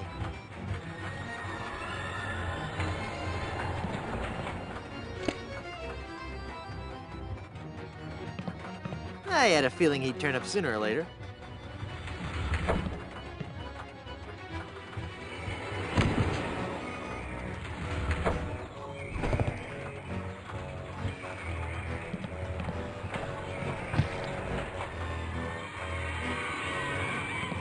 It's Rum Rogers Sr. as he appeared in life.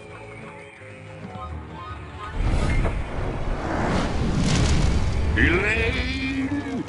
Ah, Threepwood, 'tis only you.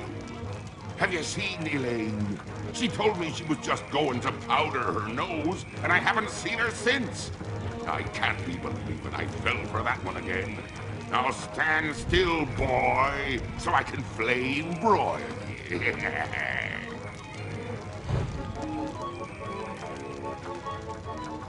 Oh, how cute. Let's see the little bugaboo run. Will you be my... Hey, that's not very nice.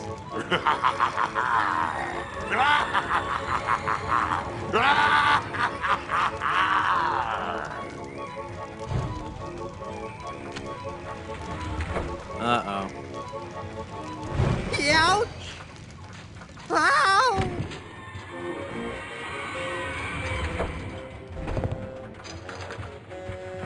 It's a Dynamo Monk Electric Wally. Egad, he looks so lifelike. Hey, wait a minute.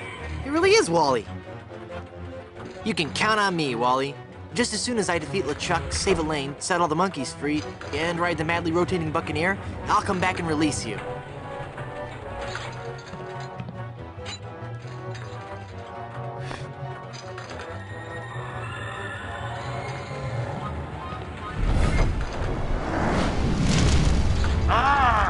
You again!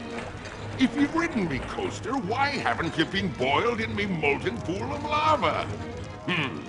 Elaine must have fiddled with me controls and rerouted the tracks.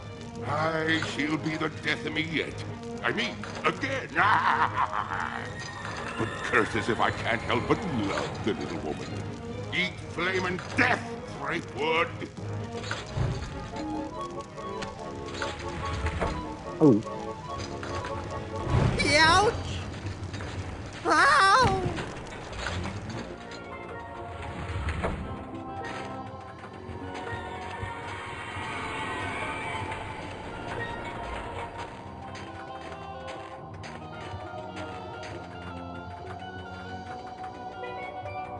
There. It's soaked in oil and probably highly flammable. Cool.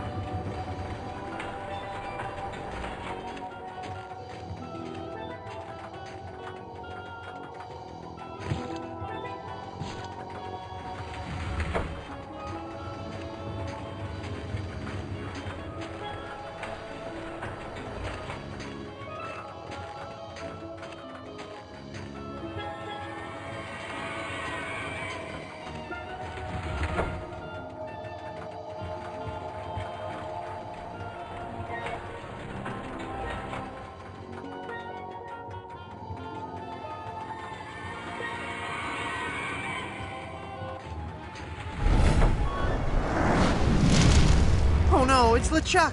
Aye, Threepwood. It be me, your worst nightmare. You'll be sorry you ever set foot here on Monkey Island when I'm through with you.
Run, mortal, but do not forget your arch-nemesis Murray.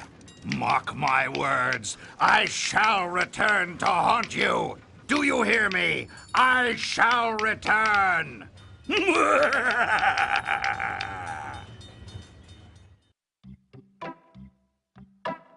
This is so unfair.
carnival is great, Dad. It sure is, son. But you know, rumor has it that the man who built this place is buried here. And they say that to this day, his frozen body remains in the tunnels somewhere beneath the amusement park.